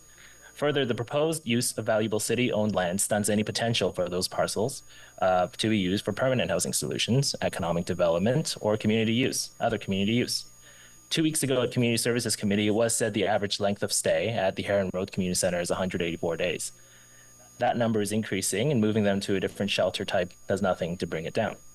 Community partners like the Alliance to End Homelessness has urged Council to prioritize housing investments over short-term shelter responses. A sprung structure is a short-term shelter response, not an out-of-the-box solution. There exists affordable multi-floor rapid construction mass timber and/or modular structures that meet that goal. In fact, a 4-story women's shelter, as Councillor Hill mentioned, using modular mass timber construction was built and opened in less than a year in Kitchener-Waterloo. Staff's August 2025 timeline for our sprung structure is more than a year away. The argument that we will lose out on federal and provincial funding if we don't proceed with sprung structures because the agreement is moot because the agreement with the province makes no mention of sprung structures.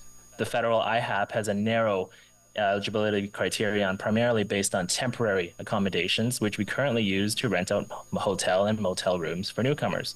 Strategically, we gain no ground in tackling the housing and homelessness crises by shuffling people into new forms of shelters, like sprung structures. I might even say it takes us back a few steps. Adding shelter space just kicks the can down the road until we need more again, perpetuating the emergency shelter cycle, whereas adding permanent housing actually addresses the crises we are trying to solve. There is no denying shelter is shelter, and just because it's better than sleeping rough does not preclude us from our responsibility to tackle our concurrent crises and find people homes effectively and sustainably. Thank you. Okay, thank you. Then let's vote on the motion, please. Go ahead. Councillor Hubley. I'll dissent.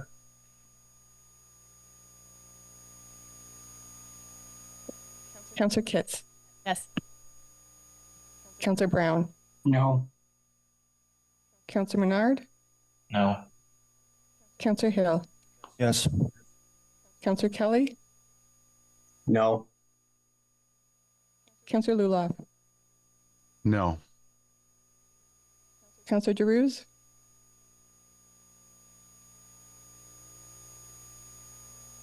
Councillor Bradley.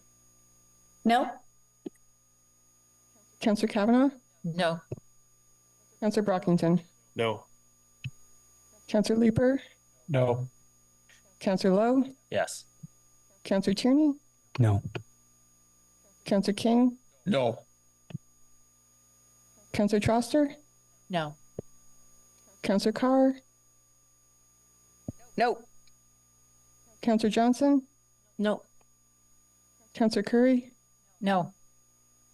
Councillor Judas. No. Councillor Devine. Nope. Councillor Duresh. No. Councillor Plant. No. Councillor Gower. No. Mayor Sutcliffe. No. 3 yeas, 21 nays. Okay, thank you. Then on the update itself, is that received? Okay, item 14. Mayor, I'll dissent on the update too. Okay, thank you. Item 14.2 is the municipal commemoration and commemorative naming policies. It was Councillor DeRuse that asked that to be held, but I don't see him here at the moment. Mr. Mayor, he did provide me the questions. There are questions of clarification. Okay, sure. You'll ask them on his behalf? Sure. Okay, go ahead, Councillor Tierney.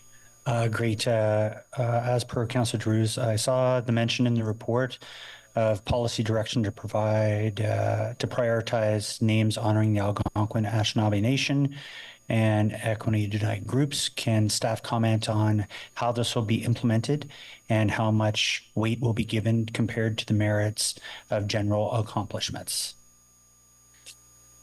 Mr. Mayor, that is correct. The policy does look at applying an equity lens to commemorative naming. That was perhaps one of the main reasons that staff were directed to go and review the policy and update it. The approach that we're recommending is both a policy one, but also a process one, where we will, rather than receive nominations on an ongoing basis, as in the current policy, we will have two cohorts of applications in the fall and the spring, which will allow us to look at the basket of applications that we have, and to be able to consider and make recommendations within that to address groups that traditionally have not been well represented in commemorative naming, and that includes Indigenous, it includes women, and as noted in the report. We will also, as recommended in this, have a group to have a look at these applications and make recommendations. And where there are Indigenous, we will also be working with the relatively newly formed cultural circle to get advice on the Indigenous and to get a sense of priority for what is being proposed to us. So we feel that with this new approach to receiving and reviewing the commemorations, that we will be in a better position to recommend addressing some of the inequities that have existed in the past. And we will also, as directed by council, report back on the progress that we're making in that regard on an annual basis. Great, thank you. I'll make sure that gets passed on to Councillor Teruz. He also has a second question. There is mention of the hybrid financial model where the applicant is responsible for the associated costs. This is in George's voice. I had a resident ask me about paying for commemorative naming up front just for the potential to be denied. Can staff comment on what the difference with the new financial model and how payments were done previously? Mr. Mayor, the current policy puts the entire burden of actioning a commemoration on the city. With a very limited budget, we have approximately $19,000 a year to spend on commemorations, which in most cases will allow us to do no more than 4 commemorations a year, and we get many more requests than that. As part of our work on reviewing this policy, we looked at, we benchmarked across Ontario and Canadian municipalities, and it became evident that most programs have a model where the nominator either pays all of it or pays a portion of it. We've recommended to council a hybrid model to keep things affordable and to recognize that we do have a budget to spend towards this. And so we believe this is a more sustainable approach. There are still opportunities for free commemorations by nominating someone for a street name change, naming. And as part of the work, staff also looked at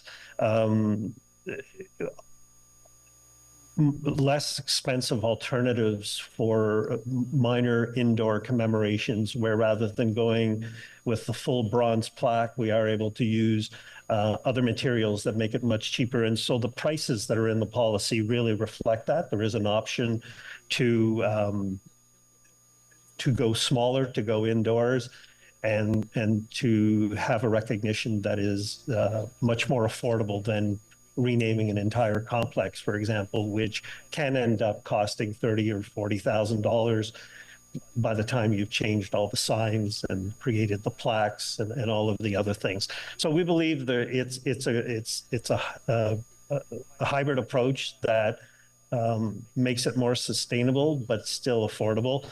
The existing programs that we have, commemorative benches and commemorative trees, for example, already have a fee attached where the applicant pays most of the cost. This is moving this program in the same direction. Great, thank you. Those are the questions from Councillor Teruz. I'll go back in the board. I have one question of my own, but unless you want, I'll just go back in the board. Sure. Councillor Plante? Oui, merci beaucoup. C'est juste une question d'historique. Pourquoi est-ce qu'on a It's tellement just de a rues historical question. Why do we have so many streets and parks with the same name, like Besserer, etc., in my ward? So is it like this everywhere in the city? Is it just more easier this way? Or? Alors, I wouldn't say it's an issue, but why do we have a tendency to do this throughout the city? Well, several reasons. Mostly that it is historical. Since the amalgamation, we tried to rectify when there was too much duplication. The policy we are presenting today, one of the problems we had before is when the parks and the street right next to it were named the same, had the same name. And the park was commemorated just like the street, while very often the park was simply called like this. So the policy here says that in the future, if a park bears the name of the street next to it, it won't be considered commemorative, and it could be renamed without an additional process to give it a new name. Well, I just wanted to urge everyone here that if you have parks and streets bearing the same name, it's a good opportunity now for all to make a change. I have a motion today for that. I mean, that's a good initiative we had on Besserer Street. All the neighbors were involved. Everybody was excited with the changes to come in this park. Anyways, I just want to urge you, if you have a street bearing the same name as a park, it's a great opportunity to take advantage of this program now. Thank you very much, Mr. Chenier. Councillor Desroches. Yeah, thanks, Mr. Mayor. A few days ago, I had the sad opportunity to attend a celebration of life for a constituent, Steve Gilroy, just an outstanding human being, gone too soon, and worked tremendously locally in Finley Creek, was an outdoor rink operator. So I had a lot of folks coming to me in their moment of grief asking, can we do some commemoration to Steve, which I fully support. And I expect something to come forward. And I do support the framework overall. I think in the newer parts of the communities where we do have new infrastructure, we are really diversifying the types of names that we have. But I want to see how this policy applies in practice, that here's a local individual in the Finley Creek community. This is where the roots are. This is where the people want to honor him. Can they still do that? Or will the answer be, no, there's a list of names over here that we have to go through first? I hope we can do both, but that there won't be really any hurdles to, if Steve's name qualifies and goes through the process, that nothing would get in the way of that by way of policy.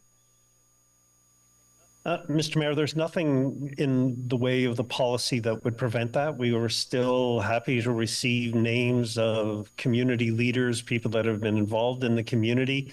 The only difference is that rather than considering at random times throughout the year, we will ask groups to apply either in the fall or the spring, and they will be considered, and we will do as many as possible. And as I noted previously, the hybrid model does allow us to stretch the city dollars that are available to do more for each cycle of commemorations that we do. Yeah, thank you very much, Mr. Chenier. And I think you'll see something coming forward for Mr. Gilroy. And I think Councillor Plant's right. We've got a ton of naming opportunities that were opportunities missed decades and decades ago when parks were named after the streets around. There's probably, I'm sure, over 100. And so that makes sure that we can continue to recognize people locally, not just in the newer areas where we have new infrastructure popping up practically every day. Thank you. That's all, Mr. Mayor. Thank you, Councillor Desroches. And I'll go back to Councillor Tierney. I probably should have just had you continue when you had the floor. So I know I'm going, just to be clear, I'm going to Councillor Tierney twice, but he used about a minute or so to ask questions on behalf of Councillor Gower. So he could have just kept going and asked his own questions, but he deferred to. It was Councillor Giroux, but you know. My question is going to be simple, so this will be quick.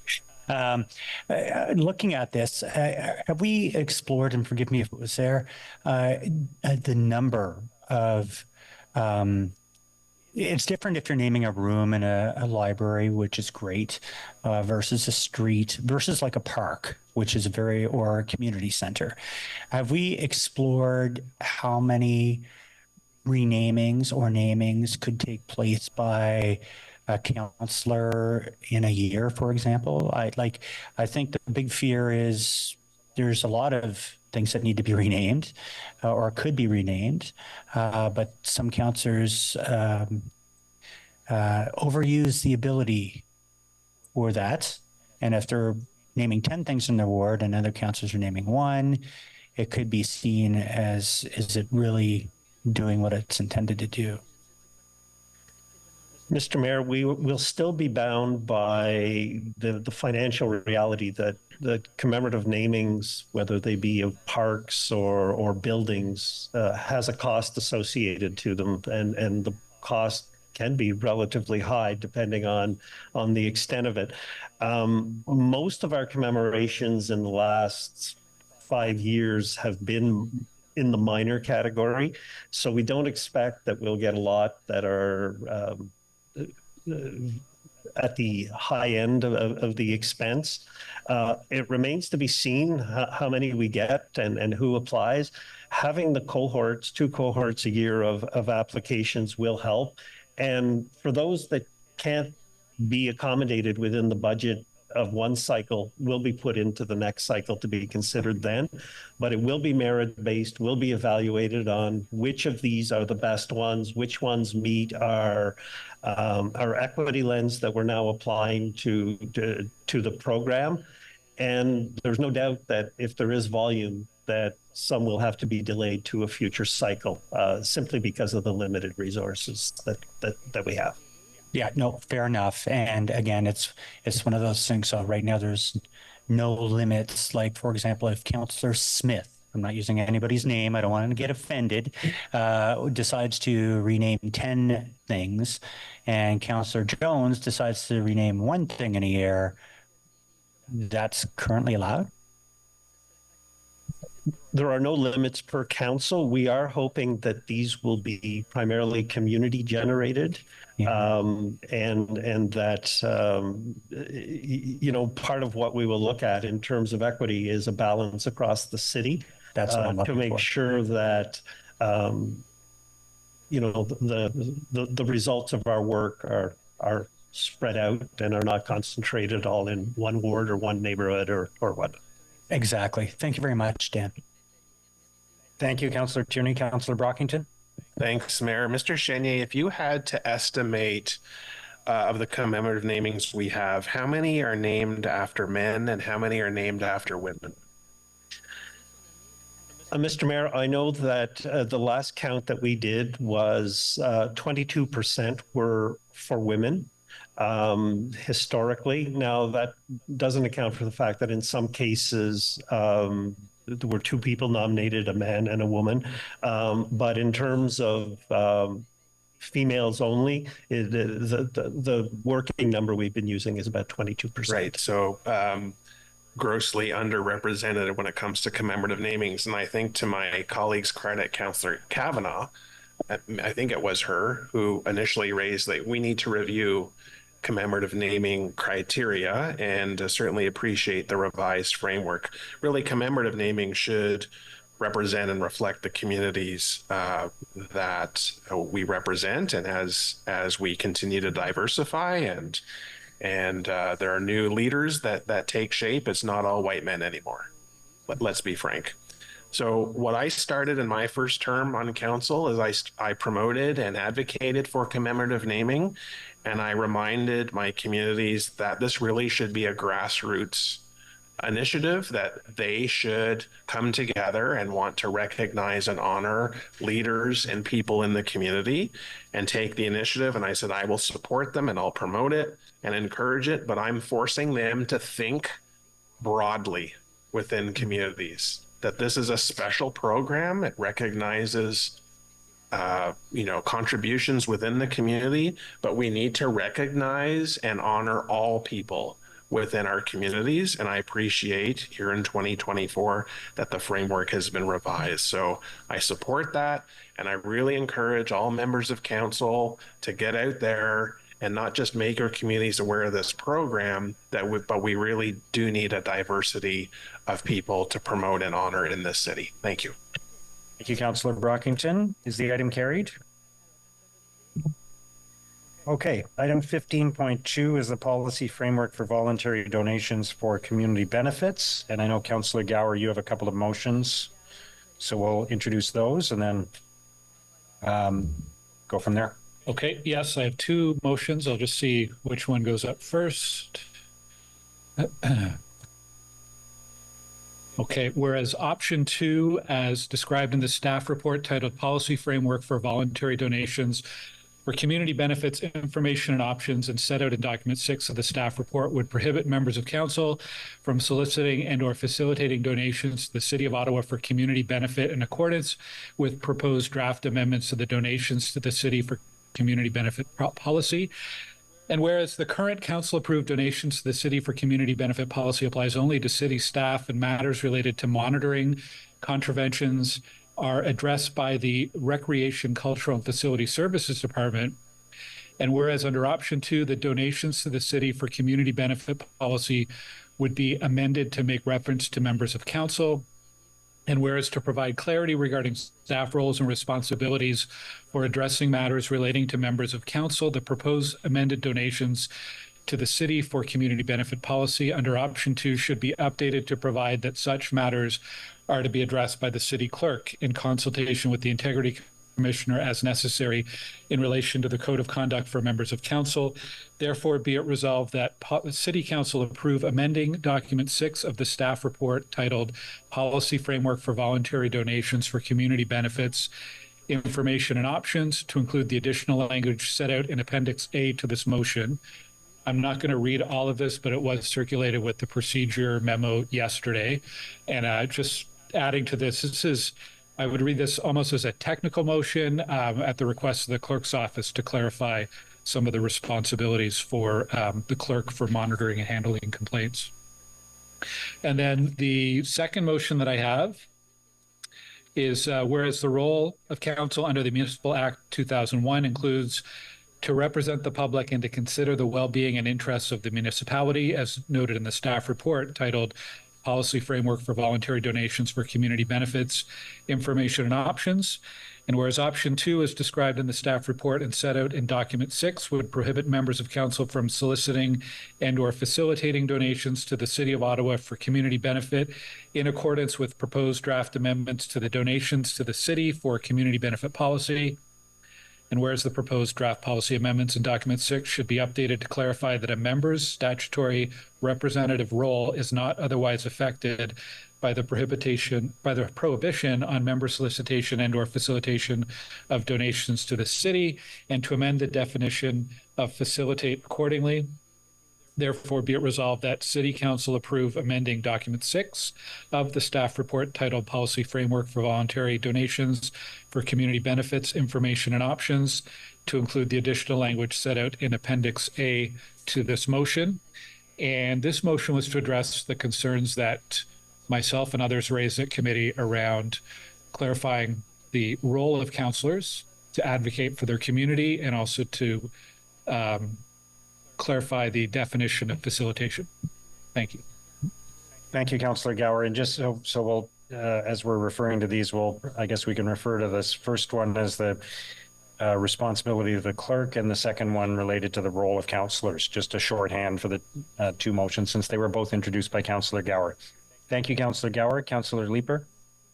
Thank you very much, Mayor, and I do appreciate that shorthand language. The responsibility of the clerk motion is the one I'd like to address. I don't want to address the broader motion today. I just, shot my shot at FinCo. I've done enough navel gazing on this one, but we are tying ourselves in serious knots with respect to trying to develop this policy. But the responsibility of the city clerk motion, has to be either withdrawn or defeated today. It is taking us down some very ill-defined and dangerous paths. The motion would set up an unelected bureaucrat, our city clerk, who reports to the city manager, who reports to the CEO of the corporation, in the position of addressing, resolving, and investigating ethical complaints against members. And none of those terms are defined. This is completely unacceptable. It's a perversion of local democracy. Listen, when we have questions about how we should do governance, our first instinct should be to go to the statute, right? I don't know, we've got a lot of new councillors around the table. Some of us need a refresher. Open up the Municipal Act. Section 223 allows the city to appoint an integrity commissioner who reports to council and is responsible for performing in an independent manner the functions assigned by the municipality with respect to any or all of the following, including the application of any procedures, rules, and policies of the municipality and local boards governing the ethical behavior of members of council and of local boards.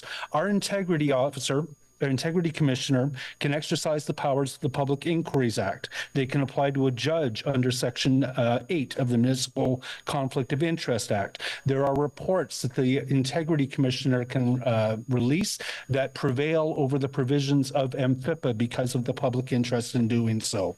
They are required to report the contravention of other acts to other authorities. They have all of the powers and the mandate in the Municipal Act to investigate ethical breaches by members of council, but it stops shy of resolving them.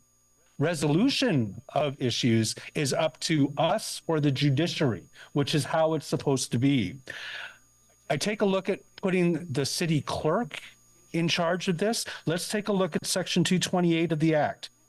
A municipality shall appoint a clerk whose duty it is to record without note or comment all resolutions, decisions, and other proceedings of council. If required by any member present at a vote, to record the name and vote of every member voting on any matter or question, to keep the originals or I won't go on. The clerk is a very different job. And to our city clerk, I don't mean to diminish the incredible work you do every day for us. I know the job in a G7 capital is significantly more than that. But they're not an integrity commissioner. Do you know what the Municipal Act says? Who investigates ethical breaches by members of council if we don't have an integrity commissioner? It's not the city clerk. It's another city's integrity counselor and commissioner, right? It's its own role. We're setting our city clerk up as if they had the powers and the mandate of the clerk to investigate ethical breaches by members of councils. That is the integrity commissioner's job, full stop. I don't anticipate that there's any ill will. Mayor, I know as we're going down this path, I think that you are trying to find a way forward that is hewing to some core values that you have that are admirable. But if this motion passes, we're creating a shadow regime within this city government for the resolution of ethical breaches that is completely uncontemplated by the statute by which we are governed.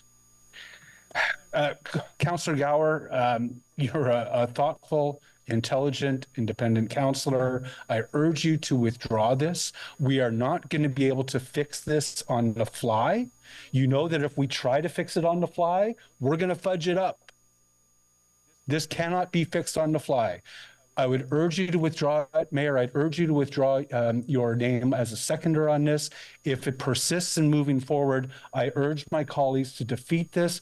I don't think anyone around the table understands the implications of what such an ill-defined and poorly grounded in statute motion this is. Thank you, colleagues.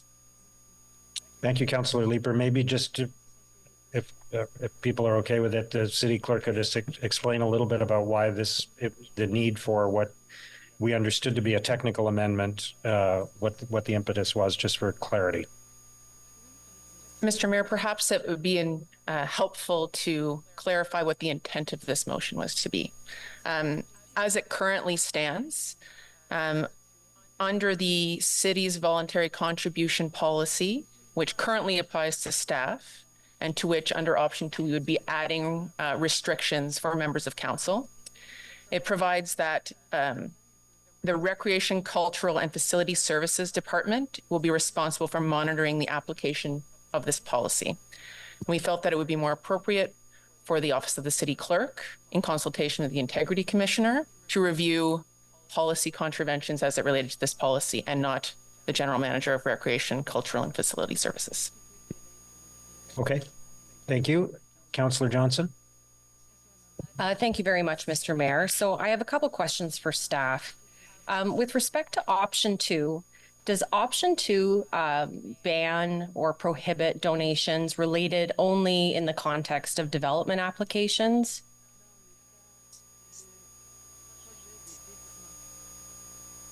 Thank you. Go ahead, Kyle. Are you coming up?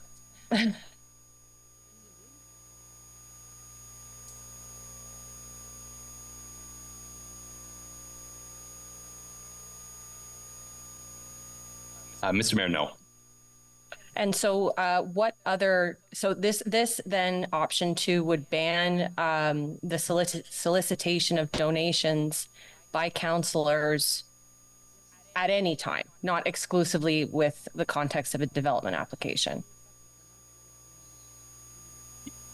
Yes. Should council adopt option 2, would prohibit members from accepting or seeking or facilitating donations of any kind. So would you be able to offer some examples of projects from last term that may not have gone ahead if option 2 had been in place at that time, that do fall outside of development applications or the context that was somewhat presented at FinCorp for this option 2?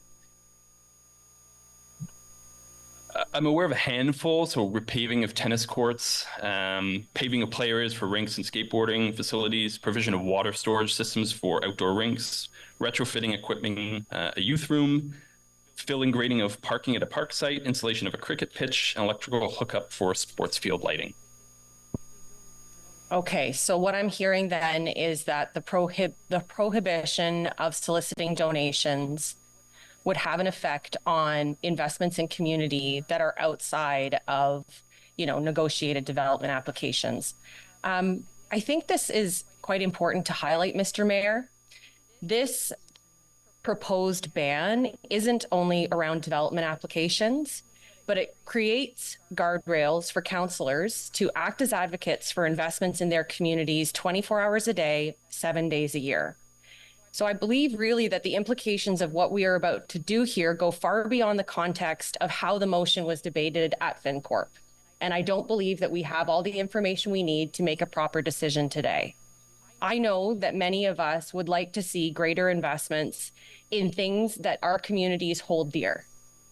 Investments for youth, investments for recreation, investments for appropriate recreation for newcomers and advancement of sports ideas. I mean, we've had these conversations at many committees, and we've demonstrated that these areas require shoring up. And the existing framework for these types of community benefit contributions have worked across many years and many terms of council. They've been negotiated within an existing framework that is determined by our own council code of conduct. And it is similar to what other cities are doing. And the report presented to us by staff did a municipal scan that showed this to us. The report states that these actions are not unethical, they are legal, and they are within the behavior of the code, or within the guidelines of the code. And we need to remember what this staff report was intended for. It was not a recommendation. It was intended for information so that we as councillors would have better information about how this works. But we've chosen as a next step, not follow-up questions, and not even a deferral to midterm governance where this should be discussed, but we've chosen a nuclear option. One that can tie our hands and prevent us from working on behalf of our communities. It can, from many members around this table, it is believed to negate our role as laid out by the Municipal Act, and it shifts us from actors to audience. We've reached this point in a hurry. It affects each one of our council offices. There are still many questions and gray areas that remain. One of my colleagues, for whom I have immense respect, has suggested to me that these new motions coming forward today will give us more clarity. But I think as we try and layer on additional language to what was policy on the fly, it is still fundamentally a sow's ear. And so I will be entering a motion to defer to midterm governance. The clerk has it, if we can pull it up. I don't believe that option 2 clarifies anything for us. I think, in fact, it is still so full of questions that it further muddies the waters. So I am asking everyone to consider voting for deferral today, because I believe that the 25 of us can actually come up with a solution where there aren't winners and losers in this conversation. I believe that we all have stake in this result. And by putting it to a vote like this, we are calling into question each other's integrity and how we took our oath. And I don't think it's necessary. I think we can do better. And I think real leadership on this issue would demonstrate a commitment to consensus-based results, which is provided to us at midterm. So I will encourage my council colleagues to support deferral today. Thank you, Mr. Mayor. Thank you. So we'll now be discussing and debating only the deferral motion. So if you have your hand up, we'll be speaking only to that. We're going to read the motion. Yeah, well, you can put your hand up in the, no, because we can just reset that. So, yeah. So if you're not intending to speak to deferral, please take your hand down. And if you were intending to speak to deferral, please put your hand up in the Zoom. I think we may need to read the deferral motion. Do I have to read it then? Okay. Did you not read the motion? No. Sorry. Go ahead and read the motion then, Councillor Johnson. Thank you. Can I have it up on the screen, please? Thank you. Whereas there remains a lack of clarity regarding voluntary donations and the role of council under the Municipal Act 2001, and whereas voluntary donations may take many forms beyond the ones listed in option 2 of the report, and whereas decisions by council that affect our conduct as councillors are best made from a series of well-considered recommendations, and whereas decisions about how councillors operate and the ethics-based framework within which we work are addressed through the governance process, therefore be it resolved that the policy framework for voluntary donations for community benefits, information and options report be deferred for consideration by City Council until the meeting where Council considers the 2022-2026 midterm governance review. Thank you. Thank you. Okay, so again, we are speaking only about deferral, not about the options themselves, just to be clear for everyone. And if the motion passes, that'll be it. If not, we will go back to discussing the options. Councillor Leeper. Thank you. It's been a very long year. We need to pause. We've gone too far. This has gotten too political. Stop. Take a breath. Let's consider this soberly. Absolutely, I am grateful for Councillor Johnson's deferral motion. Let's support that and come back at it with a clear mind. Thank you, Councillor Leeper. Councillor Hill. Thank you, Mr. Mayor. For staff, could you give me an appreciation of your perspective on the downside risk to deferring this to midterm governance? Mr. Mayor, from our perspective, it lengthens the period of time in which there is a lack of clarity for members of council around this issue. Thank you. Councillor Devine.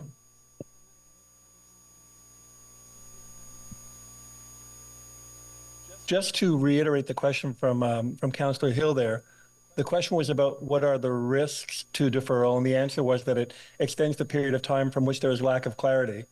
I'm not sure if I necessarily interpret that as a risk, not to challenge the clerk there, but I do echo the comments of my colleagues about that we truly pause before making a decision. And I understand we're only talking about deferral here and not about the options themselves, and I'll try not to debate the options. I'll try to just speak to deferral. But even in hearing the conversations around what the amended approval of option 2 might put us into, the uncertainties it might put us into, I know that that gives me pause and fear about things that I have done or can do as a councillor, and now trying to understand that I may not be able to do them any longer, and that certainly gives me pause. I don't necessarily feel that there is a rush to make any decision here. It does feel like all of the decisions that have been made in the last 2 weeks have been made hastily. I do not see the risk in trying to find a consensus-based option where as a group we can propose better solutions. This issue has greatly divided us. I would rather we enter the second half of our first term on better footing as a body, more united than we currently are now. And for that reason, and I very much appreciate, Councillor Johnson and I have been talking about this for a while out of a sense of panic that we may be making a decision that we will soon regret, not knowing the extrapolations of that decision. And so I think any kind of pause could certainly put us on better footing. So I would appreciate if my colleagues might consider taking that patient approach to this. Thank you, Mayor. Thank you, Councillor Devine. Councillor Hubley. Thank you, Mr. Mayor. I'm going to speak frankly here. I wish the motion to defer had been held off until we could get answers to all the questions that were being asked, because there's information about Councillor Gower's motion, for example, and the report itself that is going to sway whether I would support deferral or not. But because we're forced into voting now for deferral, I'm wondering if there's some leniency here to clarify answers that were given to Councillor Leeper, because he's raised very, very good points. But I'd like to hear from Councillor Gower on that. So is there some leeway on that? Because it's going to sway how I vote on deferral. So I don't know. Do you want to pause the deferral motion and go back to the report? Is there an appetite for that? Because I'm sure I'm not the only one that would really like to have more information before we decide whether we want to defer or support or vote against the report. It's your call, Mr. Mayor. I mean, I guess it's a decision. I mean, we're debating the referral motion now. If the mover of the referral motion wants to withdraw the motion, then that would put us back to discussing what's on the table. But I don't. That's not my decision to make. So, in the absence, I'm not. Are you going to? I'm not expressing a preference. Pause it or pull it off, Councillor Johnson, or you want the vote now without the answers? Just for clarity, though, if a member is asking a question that pertains to their decision about deferral, can they ask that question now? If they're asking a question that informs their decision about whether to support deferral. Yes, Mr. Mayor, subject to your ability to rule that they're straying from the matter of deferral. Okay, then thank you. I appreciate that clarification. Yeah, so I can ask my question then? Yeah, I think you can ask a question if it's pertaining to your decision on whether to defer or not. Okay. When I read Councillor Gower's motion, and I appreciate that he made time to have a discussion about it as well, I assumed that what we were doing is fixing some problems that were with the report itself that raised concerns for all of us. And he was trying to set up a process where we might be able to resolve some of those issues. So I just want to get clarification. When he talks about the role of the clerk, he included the IC in that, the Integrity Commissioner in that review. So in my interpretation, Councillor Leeper's concerns are addressed there because the IC has that role if there's a breach or of ethics or any concerns with what's going on. But the way I understood this report, the direction we were going, and Councillor Gower's amendment was so that in a case where a councillor, and it happens all across the city, has some sort of proposal that they've received or they want to submit through. If it's related to a park, for example, we would go to Dan Chenier's group and get them involved in the process, and it would go from there. It almost sounds, Mr. Mayor, like what we're doing is setting up what used to be called members. Point of order, Chair. This is arguing the substantive. I'm asking questions motions. about the Gower motion. I haven't heard a question. Okay, so you're just good with going ahead with the vote then? Okay, we'll do it. Okay, I don't see any other hands up, so then we'll vote on the deferral motion, please. Councillor Hewley. No, unfortunately. Councillor Kitts. No. Councillor Brown. No. Councillor Menard. Yes. Councillor Hill. Yes. Councillor Kelly. Yes. Councillor Luloff. Councillor Luloff. Councillor Giroux. No. Councillor Bradley. Yes. Councillor Kavanagh. Yes. Councillor Brockington. Yes. Councillor Leeper. Yes. Councillor Lowe. No. Councillor Tierney. No. Councillor King. Yes. Councillor Troster. Yes. Councillor Carr. No. Councillor Johnson. Yes. Councillor Curry. No. Councillor Dudas. No. Councillor Devine. Yes. Councillor Duresh. No. Councillor Plant. No. Councillor Gower. No. Mayor Sutcliffe. No. 11 yeas, 13 nays. Okay, thank you. So we'll move on to debating the motions by Councillor Gower and the recommendation from the committee. Councillor Brockington. Thank you, Mayor. Just a few points. Staff did not recommend option 2, which is what Councillor Dudas has moved on the floor at committee. Staff did not have a recommendation either way. And my understanding is the Integrity Commissioner has not opposed the current status quo process. That is where discussions of members of council may have regarding contributions or community benefit. So if the Integrity Commissioner could come to the table, I have some questions for her in a second. So I was elected to serve River Ward, also the city as a whole. And as the ward's elected representative, I see it as my job to advocate for my ward's needs, to be their champion and spokesperson. I assess the needs in my ward, and it's my job to fight that fight through whatever channels that exist to deliver for my community. And there are multiple various ways to do that.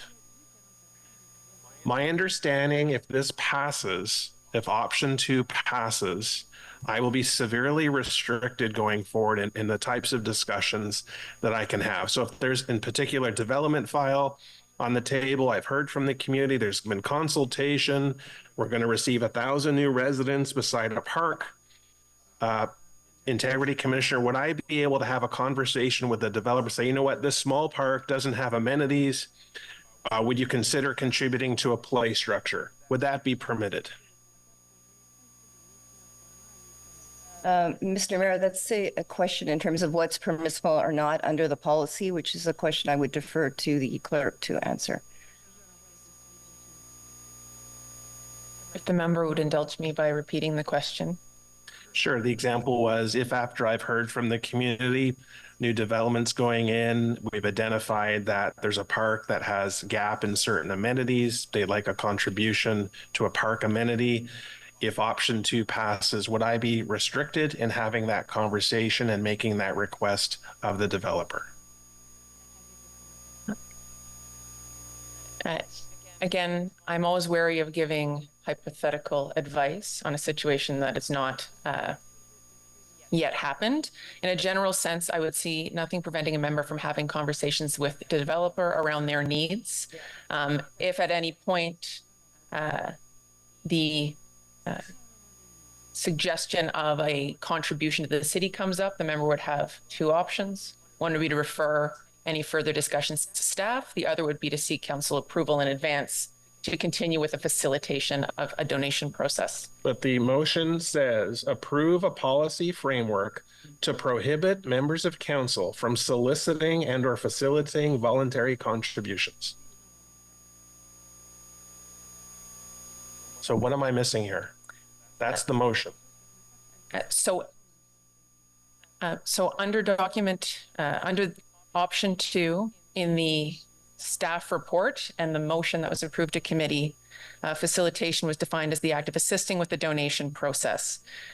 In the motion put forward by Councillor Gower, it provides additional clarification that a member may, for example, participate in the normal development process in accordance with applicable legislative or policy provisions and established city processes, advocate for community needs and communicate community requests, issues, and perspectives to city staff or a third party, and provide information regarding this policy, being the city's donation policy, should a potential donor advise that they wish to approach appropriate departmental staff regarding a proposed donation. Okay, so I'm in a meeting with a developer. There's a gap in a park.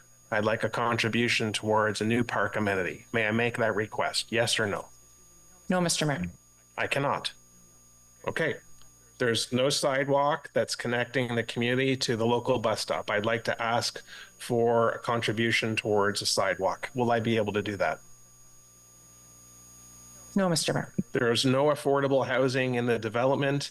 We're in a desperate need for affordable housing. I would like them to add affordable housing. Can I make that request? Under the proposed policy, a member may not request a voluntary donation from a third party for the city's benefit. There will be significant more traffic in the neighborhood. We need traffic calming. Can I ask them to make a contribution for traffic calming initiatives?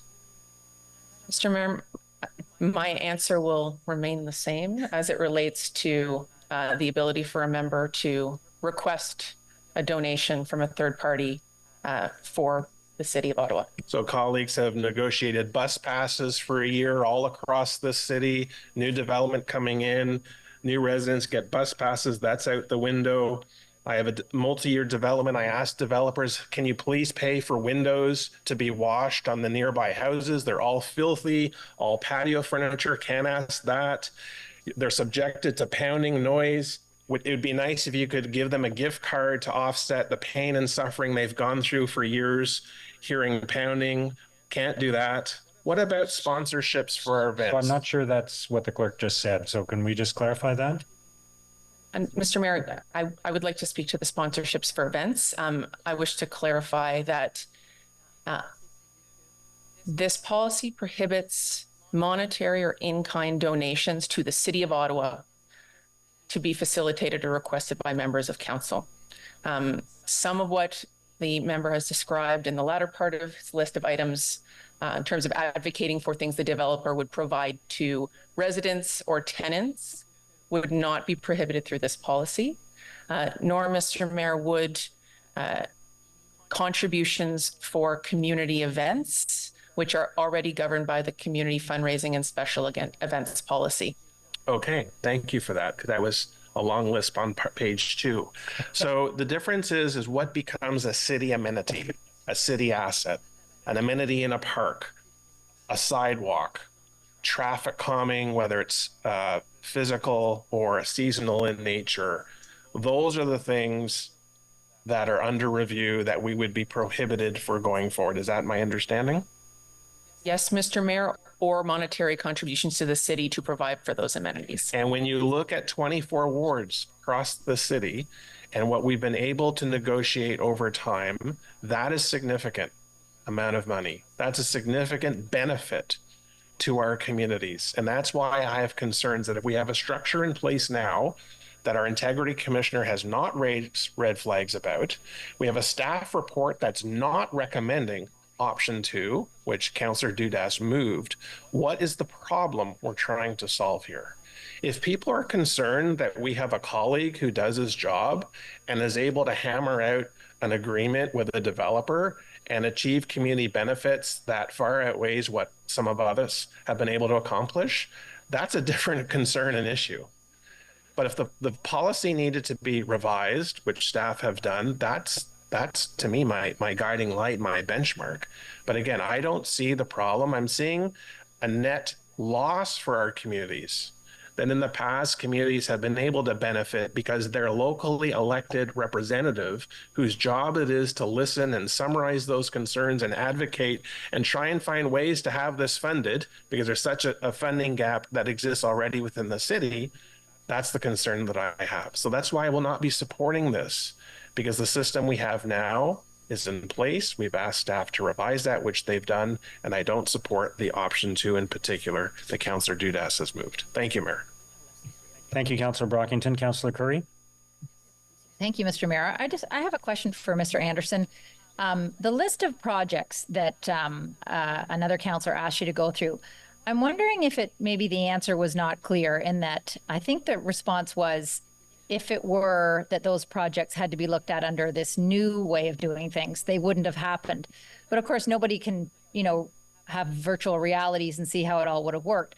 But would it be more accurate to say that those projects may have happened, but just under a different process? Yeah, Mr. Mayor, that's correct. I think that's reasonable.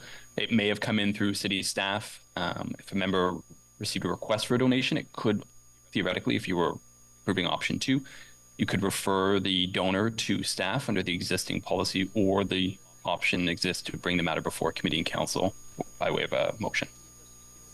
Exactly.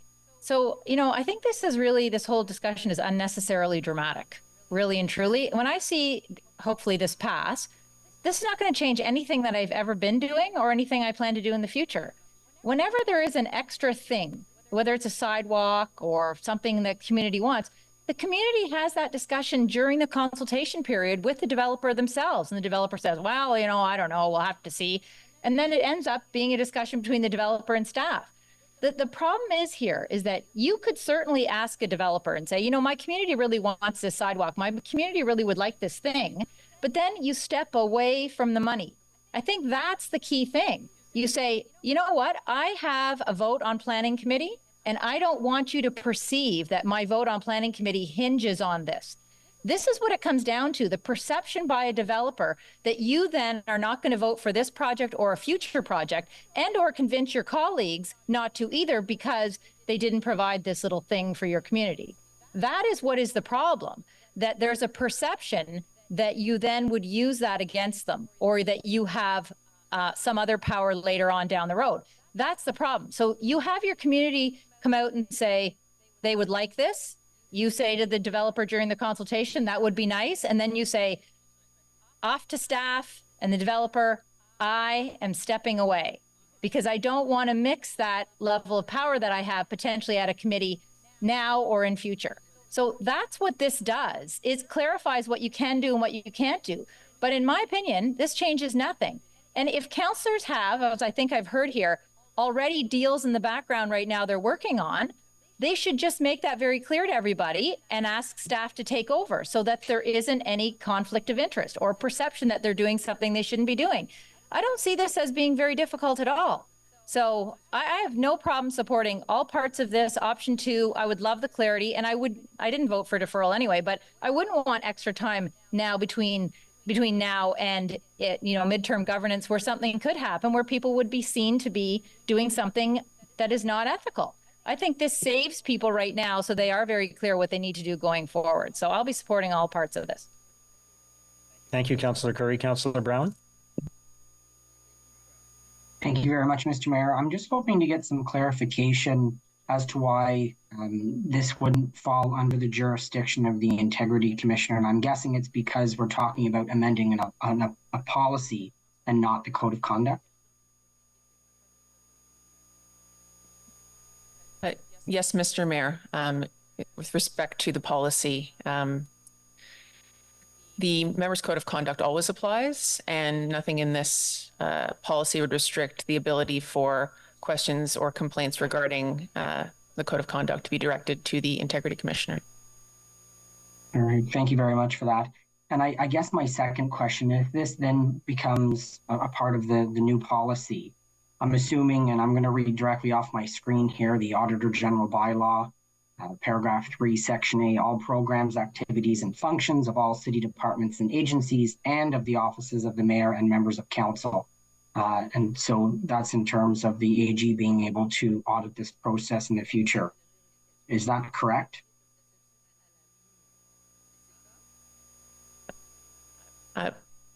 Mr. Mayor, I don't believe the Auditor General is here to speak to her bylaw. She may be online. However, in my view, yes, the Auditor General would have oversight of city staff and their administration and implementation of this policy and the city as a whole. Natalie, did you want to say anything? Yes, Mr. Mayor, thank you very much for the opportunity to respond to this question. And in all honesty, I'm not sure how to respond. I think this is a little bit of a gray zone. The Auditor General bylaw does provide me the authority to audit all programs, activities, and functions of all city departments, agencies, and the offices of the mayor and the member of council. So if we are stating that this is not a code of conduct issue, in which that would fall under the Integrity Commissioner's purview, technically I would see this falling under my purview, but I don't think that that is clear at the moment. Okay, thank you. And if I could just ask the Integrity Commissioner to comment, and then I'll sign off, Mayor. Thank you. Well, I think as Mr. Mayor, as the clerk has said, in terms of some of the questions we've had now, which are actions that can be taken or not, that's the policy question, which council is determining. But the how those actions are taken is when the code applies. And we have a very robust value-based code, which would apply in the current status quo or in any of the options that are currently being considered. Perfect. Thank you very much. Thank you, Mayor. Thank you, Councillor Brown. Councillor Troster? Thank you so much, Mayor. I need to quote Councillor Johnson here from her comments that she made at Finance Committee, that this is, as far as I'm concerned, a solution in search of a problem, right? I spoke to my predecessor, who apparently negotiated many voluntary contributions. No one cast aspersions on them. This happened for years within the ethical framework set out for councillors. I'm curious why we would create a system where staff and councillors are being held to different ethical standards. You know, staff also have the possibility to make recommendations in a staff report to come to committee about whether they support a particular development, in the same way that we have the opportunity to vote at committee on whether we support a particular development. Their recommendations, frankly, form the basis of what we usually vote for. We usually agree with staff recommendations at committee. So to me, I don't see the ethical difference here. I think this is, let's be honest here, this happened after one particular potential voluntary developer donation passed committee unanimously and then was questioned at council. Council made a decision to change the nature of the way that donation would work, and then the developer decided to pull out. The system worked the way it was supposed to. If council was suspicious about this particular donation, they examined it and they decided, you know, what they thought the city should do with it. But I am really concerned about hamstringing our ability to advocate for our communities. And I want to echo the comments that Councillor Brockington made and talk specifically about what it's like to live in a ward that is 6 kilometers square, that is one of the greatest sites of intensification in our city. We just approved a development that will bring 2,000 new people to the corner of Catherine and Kent Street.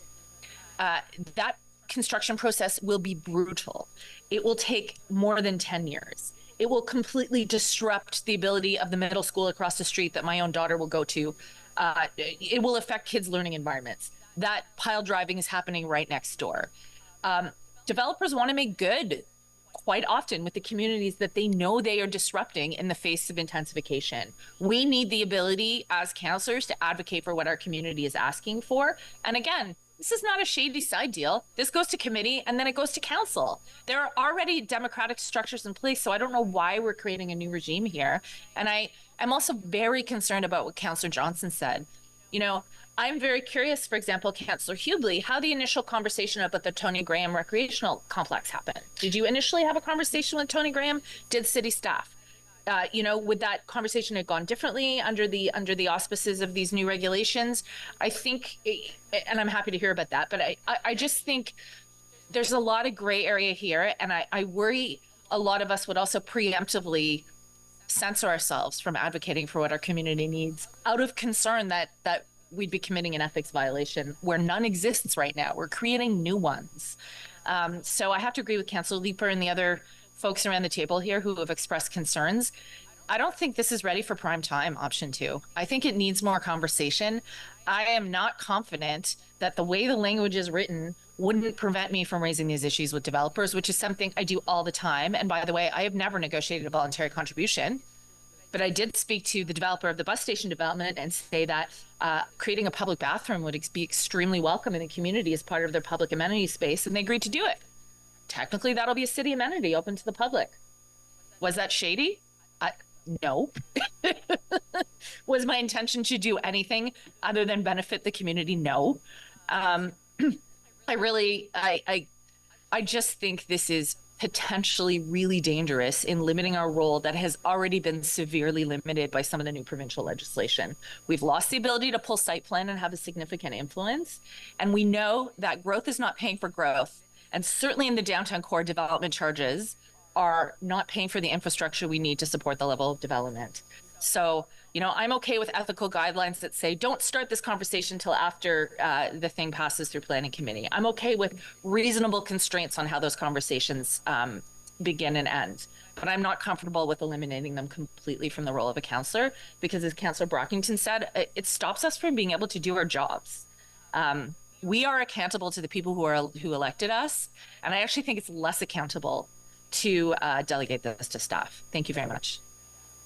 Thank you, Councillor Troster. Councillor Kelly. Thank you very much, Mr. Mayor. And much like many of my colleagues, I can see how many hands are up right now, and this could take a while. Looking to figure out what this would mean for me in my role as councillor, what I've seen as my role in the past, and what I think my community sees as my role. And my mind goes to spring 2023, when my community was experiencing the third major flood in, 6 or 7 years.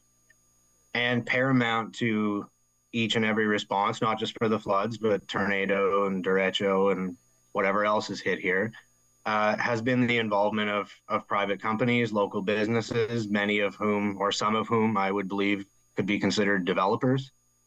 And there's been moments since I started in this job where I picked up the phone and called some of those companies and asked if they had some staff or some machinery that they might be able to bring out and assist. And I'm just wondering, is that considered a community benefit or some sort of donation? Would my ability to have those conversations in an emergency be affected by the options that are on the table today? Thank you.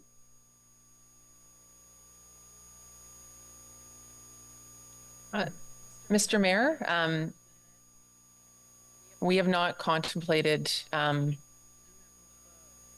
specifically the example you described in terms of a member's role within an emergency, working with city staff to help procure temporary assistance. My first thought is that likely there would be the ability to review that and provide an exemption under emergency circumstances, similar to what we do with the council expense policy during a state of emergency, but it would be premature for me to advise on any specific circumstances.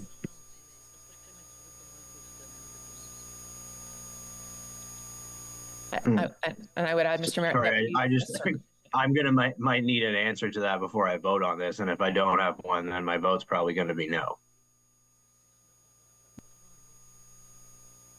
But to be clear, what's being proposed is not designed to stop a councillor from doing what Councillor Kelly has just talked about.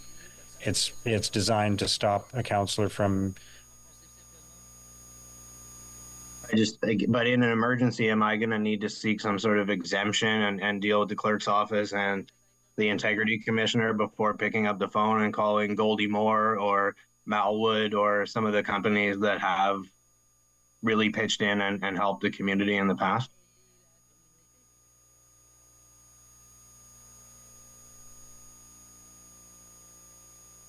My advice would be for a member to consult and receive very quick advice on those matters. That said, there would be nothing preventing staff from, as part of the Emergency Operations Center, as they regularly do, reaching out to third parties to get assistance in the case of an emergency situation. Thank you. Okay, thank you, Councillor Kelly. I'm with the permission of council here. I'm going to ask Councillor Gower he intends to amend the motion that Councillor Leeper raised concerns about. So if everybody's okay, he'll provide a replacement motion that can then be discussed by members of council. Thank you, Mayor. So this is changing the proposed addition to Appendix A as it relates to the technical motion around responsibility of the city clerk. So it would, we could scroll down. So it would read, Office of the City Clerk is responsible for monitoring this policy as it relates to the application on members of council, and the City Clerk may consult with the Integrity Commissioner as necessary in relation to the Code of Conduct for members of council. And this has been developed in conversation with the clerk's office.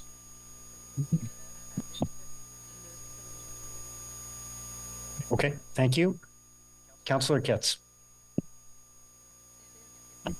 Thank you, Mr. Mayor. So I've become a bit confused over the course of this meeting by some of the comments made. So, and I think Councillor Curry got to this already, but just to be clear, we have ideas about specific elements within a development that could be improved upon or that, you know, could have a community benefit.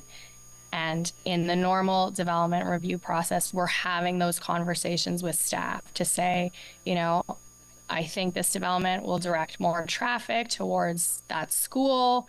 I think there should be a consideration for traffic calming. And staff take that away and they negotiate. That's still okay, correct? Yes, Mr. Mayor. Okay. So at the heart of what sparked this debate, and I'm sure you're all sick of hearing about this speed board, but I got told it would be a contravention of the code to have a developer purchase speed boards for my community when there was a delay in a speed bump getting installed. I was told you cannot do that. It's contravention of the code. I said, okay, no speed boards. And then what stood out to me in the $300,000 voluntary contribution was not only was that somehow not a contravention, but staff weren't involved in that negotiation from what I recall from that conversation. And the sum of money was to be used at the member's discretion. So to me, those are two very different examples that had very different advice. So for me, this is just about making it. Point of order, Mayor. Point of order. Staff, I just want facts to be on the table. Staff were heavily involved in that. In fact, they drafted the motion. Councillor, this is not a point of order. Then let's state facts on the table. There's a question if staff were involved. They were. A point of order is about procedure, not about correcting something another councillor is saying. Okay, I do apologize. I did not mean to misconstrue facts. That was my recollection of it. But if I was incorrect in that, I apologize. But again, it just seemed like a very different situation. And so, you know, it's not about being jealous that someone's a better negotiator, but it's just about having a set of rules that makes it equitable. And I think it is important for councillors to still advocate for their communities, but through the proper sort of channels. And I think now we have a framework for which those conversations can take place. Thank you. Thank you, Councillor Kitts. Councillor Devine. Thank you, Chair. At this point, I'm really wishing we had passed that deferral motion because the amount of uncertainty around what we may be voting in place here, it certainly gives me pause. I won't claim to have the most knowledge about what may come down the stream, but I do fear that we are possibly voting ourselves into a great mess.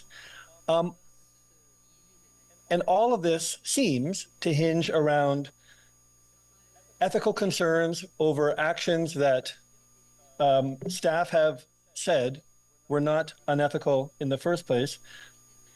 And I'm reminded of comments. Councillor Dudas is not here. I'm reminded of comments I heard from Councillor Dudas expressing concern that one motivation behind her option was out of concern of a hypothetically unethical conversation in where a councillor facilitates or solicits a conversation with a developer in which we end up with, in which we end up with a gazebo. And the concern was about the perceptual conflict about that councillor being at the gazebo ribbon cutting ceremony. And what I'm left worried about is we're now talking more about the potential concerns, credibility of the councillor cutting the ribbon, and we haven't solved how do we get the gazebo. And that gazebo is just one small thing. I was going to raise a similar question to my colleague, Councillor Kelly, on all of the downstream things that we may not now be able to ask for as councillors. My neighborhood, my residents have also been through many emergencies where I have contemplated, if not actively reached out to the private sector and said, quickly, can I get a thing that the city can use? And as I understand it, we may not now be able to do that. We may be able to go through a process where I send a letter to the Integrity Commissioner who asks the staff there and we do a report. By that point, who knows what calamity may have happened. We have all been elected. We are all here because we are leaders in our community. We are actors. We are not bystanders.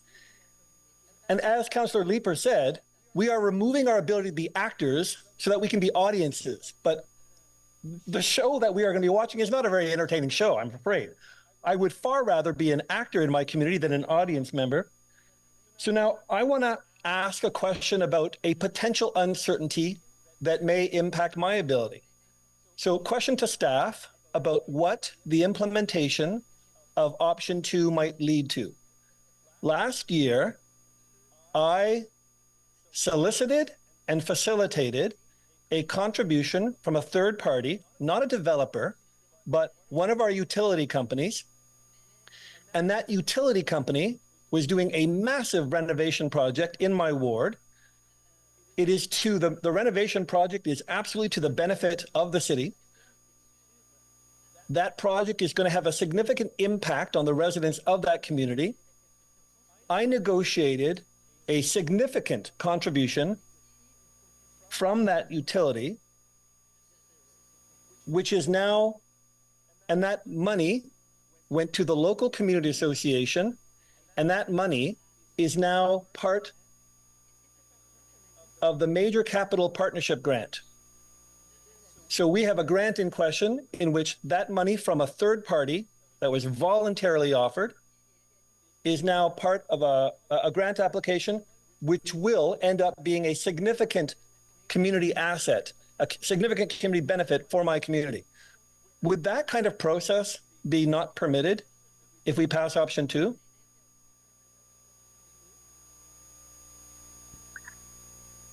Mr. Mayor, if there are any staff who are familiar with that particular scenario and were involved in it, I'd be happy to defer to them. That would be the type of scenario we would recommend a member seek advice. I'm not hearing that there was money donated to the city, but again, this would be a type of scenario where we would recommend seeking advice before proceeding into a negotiation process. And I know that I asked staff of this question, would that be permitted? And the answer from staff, and feel free, Mr. Chenier, to mention, but the answer is, we're not sure. We're not sure. And in any kind of culture where we would be seeking advice, should we be careful? How we can be careful? The answer can come back that this may be in this, and I'm quite afraid of the downstream impacts of this. It feels like we've gone into, if it ain't broke, don't fix it. It feels like it wasn't broken, we're fixing it and messing it up. I'm going to urge my colleagues, those who are still not convinced about option 2, I am not convinced, or those of my colleagues who feel that we are moving too quickly with limited information, do vote for recommendation 1 of the staff report, which is to receive the report for information, And I urge my colleagues to vote down recommendation 2. And I don't believe that recommendation 2 was put forth with any ill will at all. It just feels ill-conceived and that we are going down a road that we don't even know the outcome of. Sorry, so I would Councillor, that's time. Thank you. Vote down option 2. Thank you. Councillor Hubley. Thank you, Mr. Mayor. I just have to digest Councillor Devine's comments there. Well said.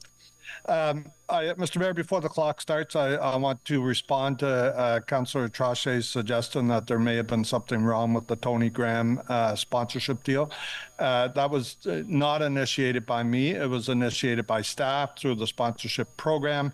Mr. Chenier, as he does with every single councillor, comes to us with his great ideas, and then it's up to us whether we want to support it or not, but it still could have gone ahead without my support if he so choose. But I like working with this guy and his team. I think they do great work. That's how that went. I should put on the record, though, that I am aware that there was an individual councillor that wanted them to donate to their ward, but that's totally separate. The actual naming in my ward was not done by me initiating it, and it was all Dan, please shake your head yes that it was yours. That's correct, Mr. Mayor. Thank you. Okay, so now on to my questions. One of the things that was suggested that I'd like to get clarified here, I think we all do different events in our ward where we may reach out to grocery stores to contribute, hot dogs, hamburgers, veggie burgers, whatever. I know I've done it personally. I always try to rotate through my grocery stores so there's no favoritism or anything there, and you're not asking one to shoulder the whole load. Is this something that under this policy I cannot do anymore, or none of us can do?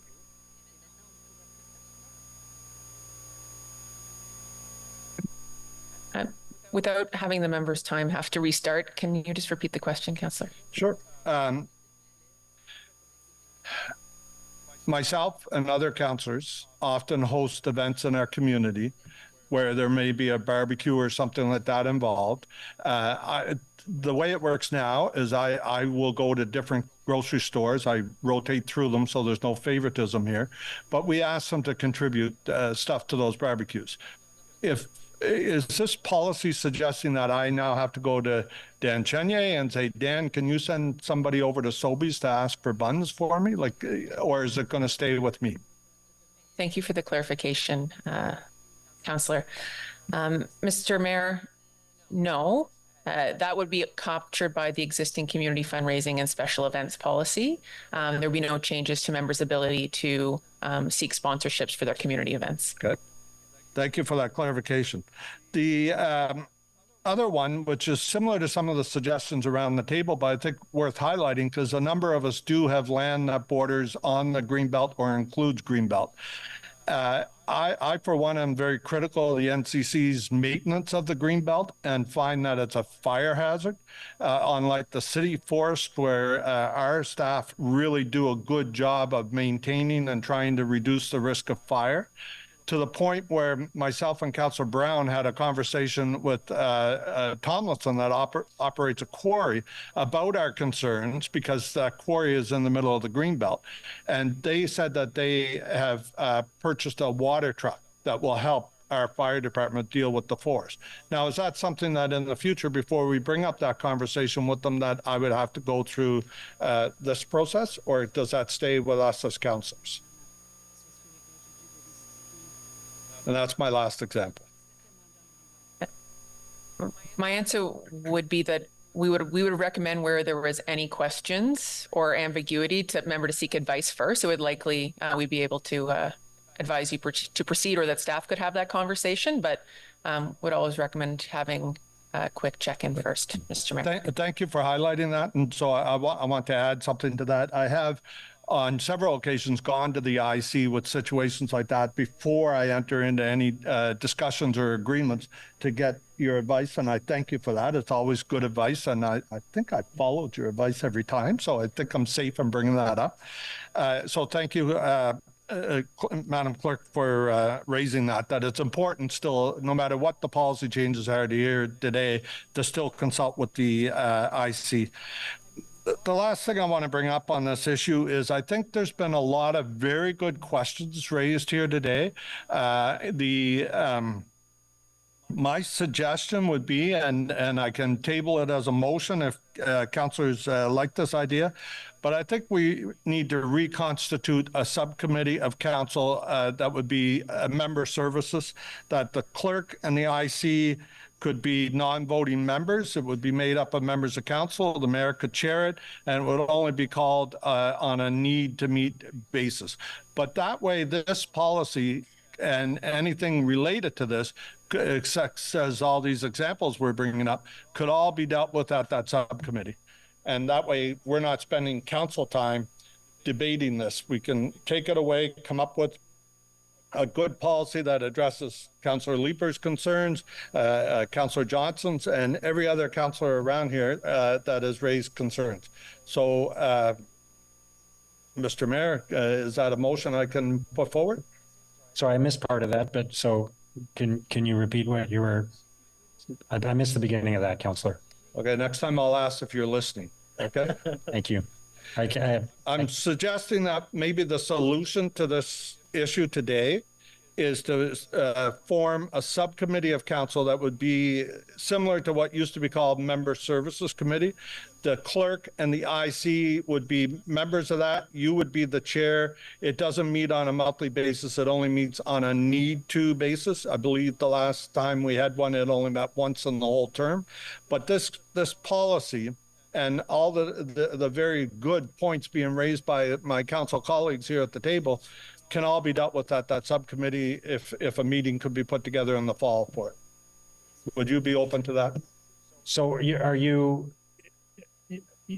you're proposing a committee that would come up with the policy, or you're proposing a committee that would review issues resulting from the policy? My personal view is that what's before us is a good starting point, but clearly there are issues with it.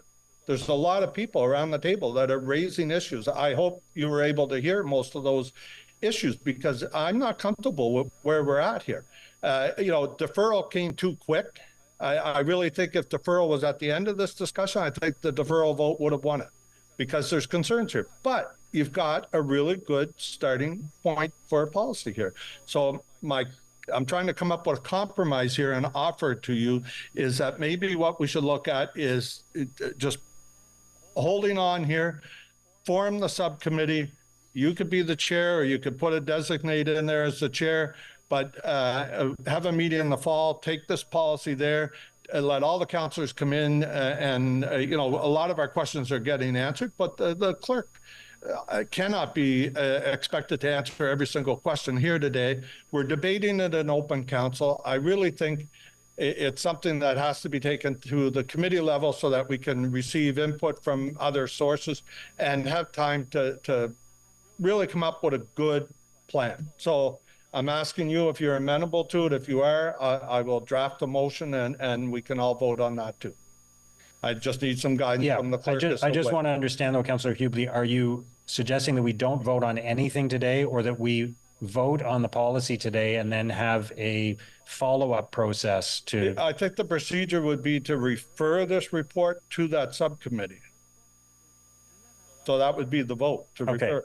But we're not voting on the policy. I wasn't sure if you meant that we were voting on the policy today and then following up with a process to support the implementation of the policy, or if we're not voting on the policy today. That's what I'm asking. My preference, but I would like to give my colleagues a chance to comment on this too. My preference would be just refer the whole piece to a subcommittee and come up with a really good policy that you can get unanimous support for. Because I think the potential is there, but there's very valid concerns that have been raised here today. Okay, I mean, I leave it to, if you want to make a motion, then make a motion. I think, I don't know if we're, I don't know if it's time for me to comment on this or not, but I don't know if we're going to reach a point where there's unanimous support on anything. I have 48 seconds left. I cede them to you. Go ahead. Yeah. Thank you. I don't know if we're going to reach a point where there's unanimous support on something, which that's okay. It doesn't always have to be unanimous, but I think we can move forward with the policy and find solutions to the issues that have been raised today. But it's up to council. I only have one vote. So. Point of order, Mr. Mayor, is referral on the table? Referral is not on the table at the moment. No. No.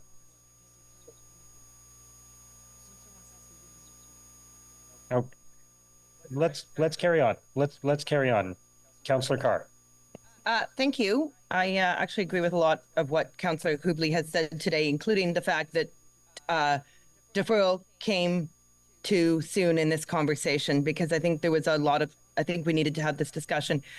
I mean, inherently, I think, my personal beliefs are that we need to depoliticize these donations, but I think my biggest struggle with how things are currently constructed is actually an issue of equity. And, as somebody who has the least amount of development probably in most wards, I don't have access to the same pots of funding like CIL, all of these type of things. I don't have access to, I don't have active community groups that raise money through major minor capital groups. So to me, when councillors are able to do this, it creates an equity issue, not just because I don't have access to that pot, but also the few things that I have access to, like the budget for temporary traffic calming measures. All of a sudden now my measures are competing with somebody that could potentially have 4 times my budget. And we have a council approved policy already that's equal between wards. So those things from an equity perspective are what I have concerns with. And so, I think we do need to flesh things out a little bit more and deal with some of these bigger issues. But I'm hesitant to continue this conversation at the council table when potentially we could hash it out differently. But I just have 2 questions. Councillor King put forward an excellent motion on a community benefits framework. That is something that my ward benefited from through the MOU with Herongate, where in fact, I think it was councillor suggested, staff-led, and there were contributions that were made. There was front-ending of an agreement with for Sandalwood Park, where it was DCs. There was different things that the developer offered in terms of affordable housing. Developing that kind of a process will allow some of these things that are not allowed under the financial policy when we develop that community benefits framework, correct? Can someone confirm that we can explore some of those options through a community benefit framework? Mr. Mayor, yes, we can explore those. Absolutely. Okay. My second question is, in the context of the program and service review, I asked Mr. Rogers a question about a year ago. Through Toronto, there's a Donate TO website, and they collect over 75,000 donations a year from businesses, from individuals. And at the time you said you don't need to put a direction, we'll just take a look at that. Have you taken a look at that and how this could that developing something like that could work with a contribution policy? Mr. Mayor, we've started the very high level preliminary review of that. It's something that would be consideration as we take the direction from Councillor King at committee in terms of coming back with this framework for this one right here. So we'll make that part of this process. I think that's really important, because I think if we could have an opportunity as councillors to have, if you're working with a developer, then to turn it over to a website where they can select pre-qualified criteria that donate to. I think that there are options that seem to be still available on the table. But thank you very much. And I know this is a difficult and heated discussion, but I think it is really important. And I think there are things that still need to be fleshed out, but I think we do have lots of opportunities to do that ahead. Thank you. Thank you, Councillor Carr. Councillor Hill. Thank you very much, Mr. Mayor. I think much like the sprung shelter discussion, a lot of our comments today are actually falling askew to the core issue here, and that's one of building process. Back before the Catacid arrangement, there were processes in place that the city and that councillors and that staff and that community associations and that everybody went through to undergo developments. There was a recognition about 2-3 years ago that we have a housing shortage, market rate housing supply, affordable housing supply. And as a result of that, we had some provincial direction that came to push us along. We had Bill 23, we had Bill 109, and both of these talked about cutting red tape. It talked about reducing municipal processes in order to get more houses built, which we need desperately. We've seen what inflation has done to our housing prices. We've seen what they've done to our rent. Over the last 3-4 years, rent's doubled.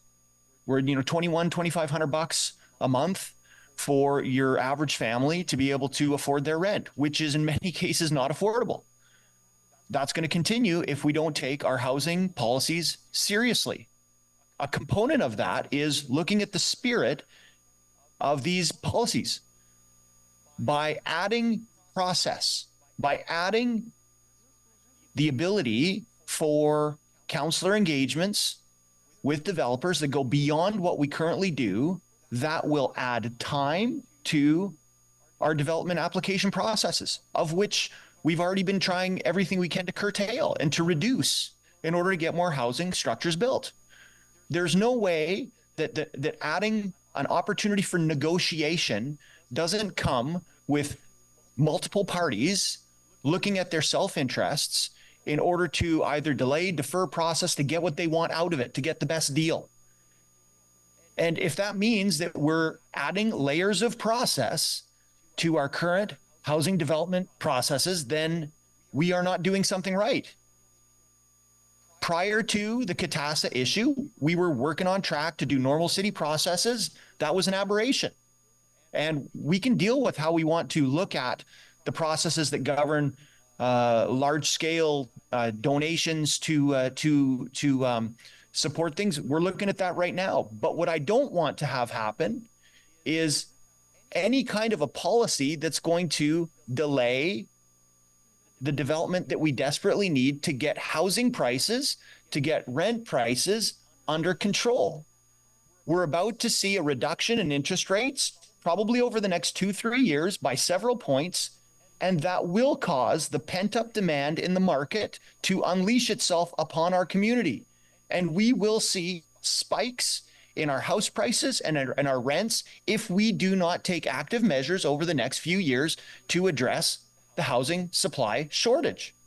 And this is something that will affect that. And that should be the forefront issue that we are trying to solve here, is to ensure that we are not going to create an environment where our housing application processes are delayed any further than they currently are, because that goes against the spirit of what our provincial direction is. And I think it goes against exactly what we're trying to accomplish as a municipality when it comes to our housing objectives of getting to 131,000 additional units within the next 10 years. That's all, Mr. Mayor. Thank you, Councillor Hill. Councillor Menard. Yeah, thanks very much, Mayor. And just to Councillor, I think Hill's point about process, the reduction in interest rates could very well mean that people are more enticed to build as well. I think we've heard a lot from builders about that cost too, and you can kind of look at that both ways.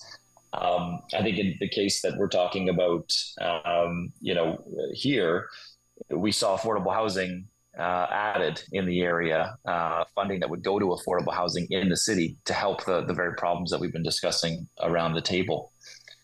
We collect affordable housing funds in the hopes that we can enable providers like OCH and CCOC to build at a later date. My residents want that nonprofit housing, and so do I. Last week, my staff were finally able to see one of our residents sign a lease with OCH after 5 years of efforts. She contacted our office in 2018. She was precariously housed, living in a squalid unit. We worked with her to get her added to the social housing registry rate list. It took this disabled elder in our ward becoming homeless, then living in an encampment, and then in a shelter for her to finally get housed. And I know we can do better, and we should, through city funding, through funding from higher orders. But in the meantime, our office has refused to watch people suffer and for community requests to go unheeded without at least asking for voluntary solutions, like I think most councillors do. And that's why we've worked with local communities to ensure their views are expressed. We do our jobs well to represent people, to see where possible more affordable housing. In this case, Mayor, I would say that there's a better solution on the table today, and that we can come to more unanimity around this issue. I don't think that's impossible here. We all got elected saying we wanted to work together better in this room. And you certainly said that throughout your campaign. This isn't it, though. There's a lot of questions here, namely the questions around what you can and cannot say in those discussions around things like off-site traffic calming affected by a development. We're not able to do that anymore. Off-site affordable housing or affordable housing funding, because there might not be any affordable housing coming in that development. Those nearby traffic safety and green space and parks improvements. That's all things that staff confirmed for us that's no longer allowed. And I guess a big question for us is if the councillor goes to staff and says, hey, can you negotiate this community benefit? There seems to be interest. Do staff actually have to do it? I mean, what's the mechanism for staff saying yes or no? They're going to go outside the statutes, the legislation that prescribes us to actually negotiate it. I'm not seeing anything in the documentation that says they have to, they will, they won't, or what parameters with which they'll do. I did hear from Mr. Moody at committee, though, saying that they're not going to be engaging in these types of discussions outside of legislation and clear statutes. That unless there's some type of MOU put on the table, this is not something that they're mandated to do. And I understand why they say that. That's why we have elected officials. It's not staff's job to go outside of that legislation. They're prescribed by the province and by our own municipality of what they're supposed to work through. So I guess to that question, to staff, do staff have to do it? If a councillor asks for some type of community benefit that this could be reasonable, do staff actually have to engage in that discussion or not as a result of the motion that's on the floor today? I don't know if anyone's listening in the room or not, but that's a question to staff. I'll ask Ms. Chi to further clarify if there's anything specific related to the planning process, but no, staff would not be required to do so. Okay, so sorry, go ahead, Ms. Chi, my apologies. Mr. Mayor, that is correct. We would follow policies. For site plan control conditions, we would have to make sure that there are policies that we can roll in. For instance, a sidewalk that's in front of the development site. If we have a policy saying that street has active transportation on it, so of course we would ask for things like that from them. But anything off-site requiring funding contributions, that would be difficult for us to request that through the site plan control process. Okay, thank you for that. And that was my understanding too, just in working with staff. It really ties our hands in some cases because sometimes there's elegant solutions that developers also want because it's going to benefit their future residents. It helps get community on side and they want to see that light nearby that's not directly on the development. Invest in something to do with the stoplight that exists there, or something to do with the traffic calming piece, like Councillor Kitts had talked about. So I think we need some more time to get this right. And Mayor, I also want to get this right because I want to make sure that we've got parameters in place that allow these sorts of discussions to happen, but that makes sure that integrity isn't questioned in the way it was here. And I can tell you that I hold my head high with my integrity. And this is the sort of thing that I negotiate for community and discuss with community with the impetus of benefits that go to them, that I have the best of intentions in that. And I want to make sure that we can all do that together as we all do. We all have discussions with developers in advance of applications now. The province has made it so that occurs. They ask to come in early. So are those discussions with developers that happen early around the development file with a councillor that sits on planning committee and then votes on that, is that also an integrity issue? Because you can compare, these things are very much in play when it comes to those sorts of discussions that happen. We have those meetings, then we vote on them. Whether it's directly related to the application or something just outside of it that's affected by the application, those questions of integrity, you would think, would apply similarly for councillors that are raising concerns with this.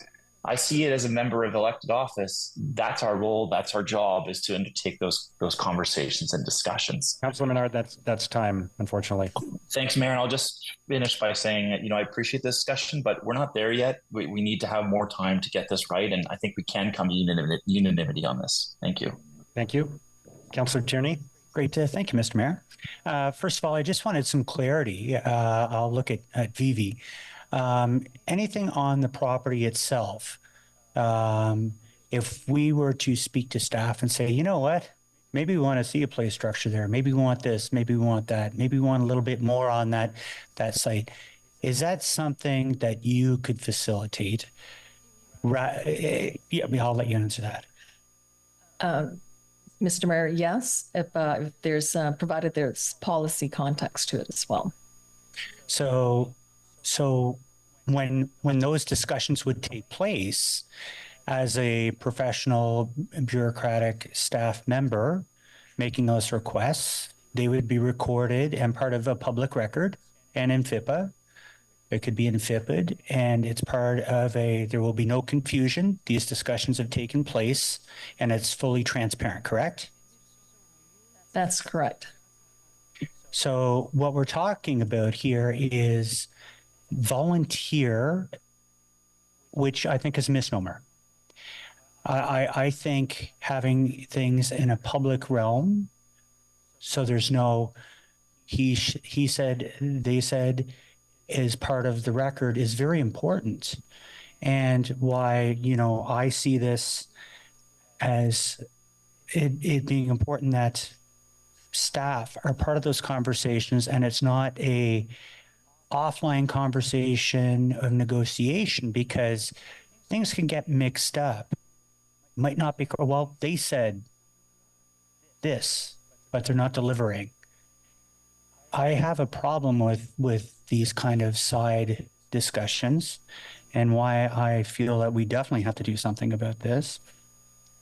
Having a witness is always important to ensure that the conversations that are taking place are not going outside of what we do, and there's nothing stopping us as councillors of getting staff to act as the witness, the recorder of the information, like we've just heard here today on the property.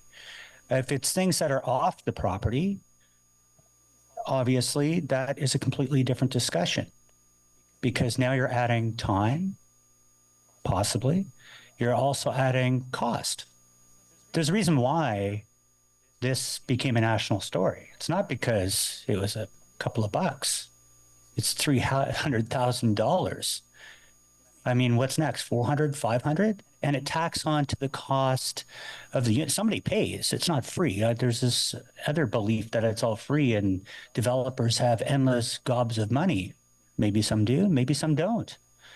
But will this slow the process? Will this increase the cost per unit for the people that are looking to possibly rent? Most definitely. There's no question. So it's very hard for people to be able to justify going and making requests for volunteering, knowing that it's going to increase the cost, and then come back the next day and say how expensive those units are. If you truly believe in the housing crisis and not being a champagne socialist, you are going to focus on what we said, housing emergency. Get the homes built. That doesn't preclude us from doing the other things that we have to do, which is making sure on that property, as councillors, we get things achieved. We've heard other councillors make mention of the fact that we can't even get a couple $1,000s for a speed board in a community, but yet $300,000, that's okay. I think this is where we have to actually, this has created the problem. You don't hear about this in other councils because nobody goes for such a large number. I still would love to have Katasa here and ask, what would the delta be on your units? Adding that $300,000, there'd be a great question for them. It would have to increase. So again, I'm in favor of finding a solution. At the same time, I look at around the table and there's a lot of people saying, well, I didn't know. Well, we've been on the job 2 years, folks, for all the new people. If you need guidance, I believe guidance is probably appropriate. And I think that's probably what Councillor Hubley was talking about with a group, is to provide guidance in an urgent fashion for questions. But at the end of the day, this is about transparency, which people keep preaching about all the time, and allowing that opportunity to exist, which does exist through city staff, which is confirmed today. So thank you, Mr. Mayor. Thank you, Councillor Tierney. My understanding is that Councillor Hubley has a motion to refer this to a working group, as he alluded to earlier. So, sorry, Mr. Mayor, Kyle's just printing it for us there now. Okay. So if we'll introduce that. I can try and do it from top of my mind if you're okay. We can pause for a second.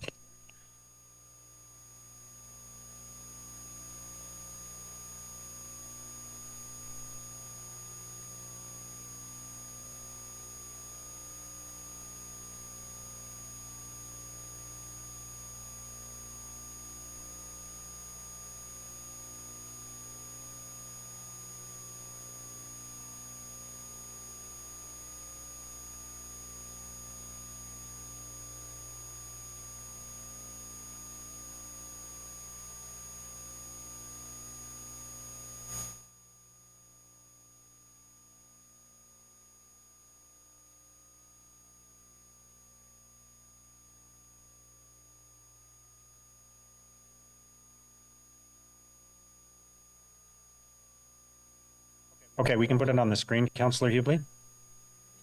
We're going to put it on the screen.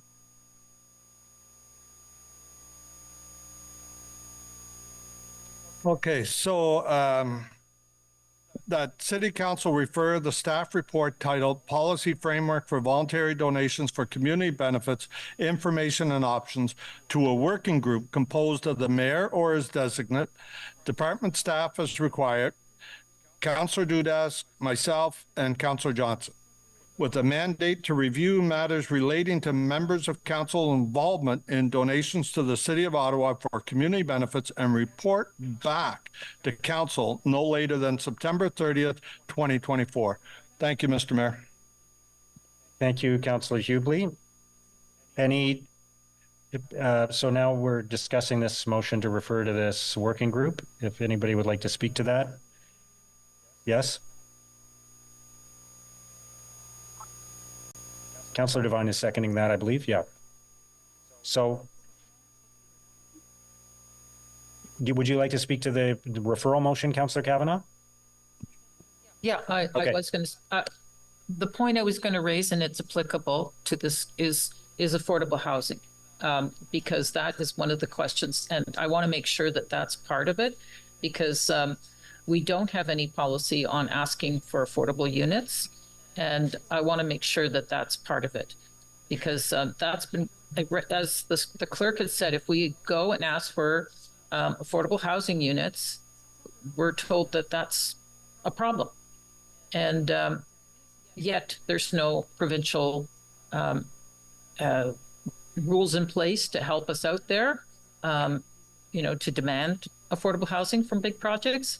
So I have been doing it routinely. And now I'm wondering, was that wrong? I just want to make sure that that's part of the conversation. It's much more than just speed bumps and all that kind of stuff. I want to make sure affordable housing is a part of that discussion. Okay, well, I think you can provide that feedback to the members of this working group if this motion passes. Councillor Curry? Thank you. Just on this working group, so would it be possible, one of the things I have thought about during this whole discussion is how we really haven't heard from the developers who were involved in some of these voluntary donations and some of these experiences. I'm wondering if this working group could actually talk to some of the developers and find out how it went down, what happened, what questions were they asked, how did they feel, so that we make sure we get really clear on how developers feel about these things. Is that possible that working group could spend some time talking to the developers and learning more? That would be a friendly amendment for sure. Yeah, or I don't think an amendment is required. I think it's just simply that's the feedback you're providing to the members of the working group. Okay, that's great. And then the other is that, maybe I'm not sure on what people said here in the meeting today, but it sounded to me like some did say that they are confused about what they are working on right now with developers. And I'm wondering if those projects could be presented to the working group so that people can see what is going on, discussions with currently right now, because I thought people indicated that they were confused and they wanted to better understand, because I think given all the examples people have been giving here about, is this okay? Is this okay? Is this okay? Maybe it would be good to hear from councillors who right now are concerned about something they're doing. Yeah, I think that's fine too. And those could be sent to the clerk's office. Okay, great. So any councillors that are currently involved in anything? Or to a member of the working group. Okay. Okay. So if that is what the working group will look at, and so we can get some real understanding, then, then I can support this. Thank you. Councillor Brockington? Just for clarity, so I'm 100% sure, the purpose of this subcommittee would be to hear actual... Not a subcommittee, a working group. Working group would be to hear actual applications of concern about various matters that have happened? No. Okay. No, I think it's to find a solution to bring back to council a policy that we can move forward with that will have the support of council. Okay, fair enough. I was getting ahead of myself. Thank you. Appreciate that. Okay. Is the motion carried? Okay. Thank you. Item 17.1. Oh, sorry. Item 15.4 is item 15.4, the acquisition of 1754 St. Joseph Boulevard for transitional housing. I know there were potential questions about that. Councillor Brockington? Thank you. I think we skipped the aquatic center, but we'll go to this matter. I just had some... the aquatic center passed. Fair enough, thanks. I had some questions for staff that I just wanted to carry from my line of questioning at committee, and that is, this is a very good offer. I support the purchase. We'll be supporting that today. And I understand there are a number of steps that staff have to go through, both internally and with the local councillor going forward on matters. One is we have to finalize the actual sale, the transaction of acquiring the property. And then staff said at committee, there are a number of assessments of the land itself that they have to go through. I know one was some geotechnical issues. Could staff just elaborate on that matter, please? Through you, Mr. Mayor, to the councillor. Yes, parts of the staff have impacted with lead clay or lead clay. There are other elements. There's the ravine and the setbacks. Without a full detailed analysis, it was very difficult for us to determine how much of the site was actually developable using, talking to our own existing staff and our own engineers. We estimated about 12 acres of the site was probably developable. And but more investigation needs to be done to determine just what is developable. Okay, and that's not a condition of sale, is that correct? Through you, Mr. Mayor, to the council, no, it's not a condition of sale. We priced the negotiations with the Sisters of Charity based on 12 acres of developable land. Okay. And the assessments that you will be undertaking following the sale are to guide you on next steps with that property. Is that correct?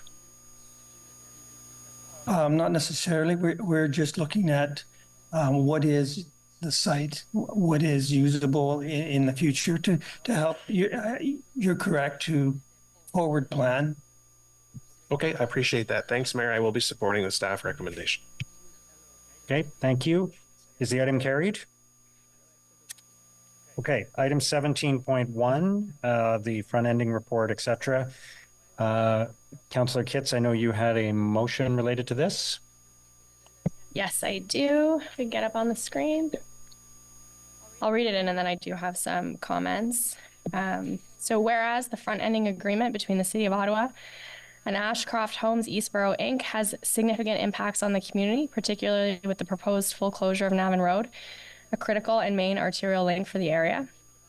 Whereas a special meeting of the Planning and Housing Committee was called with less than 24 hours notice to the public and less than 48 hours before the FEA was sent to council for final approval. Whereas previous closures on Navan Road have caused substantial disruption to residents, commuters, farmers, seasonal business owners, and local businesses.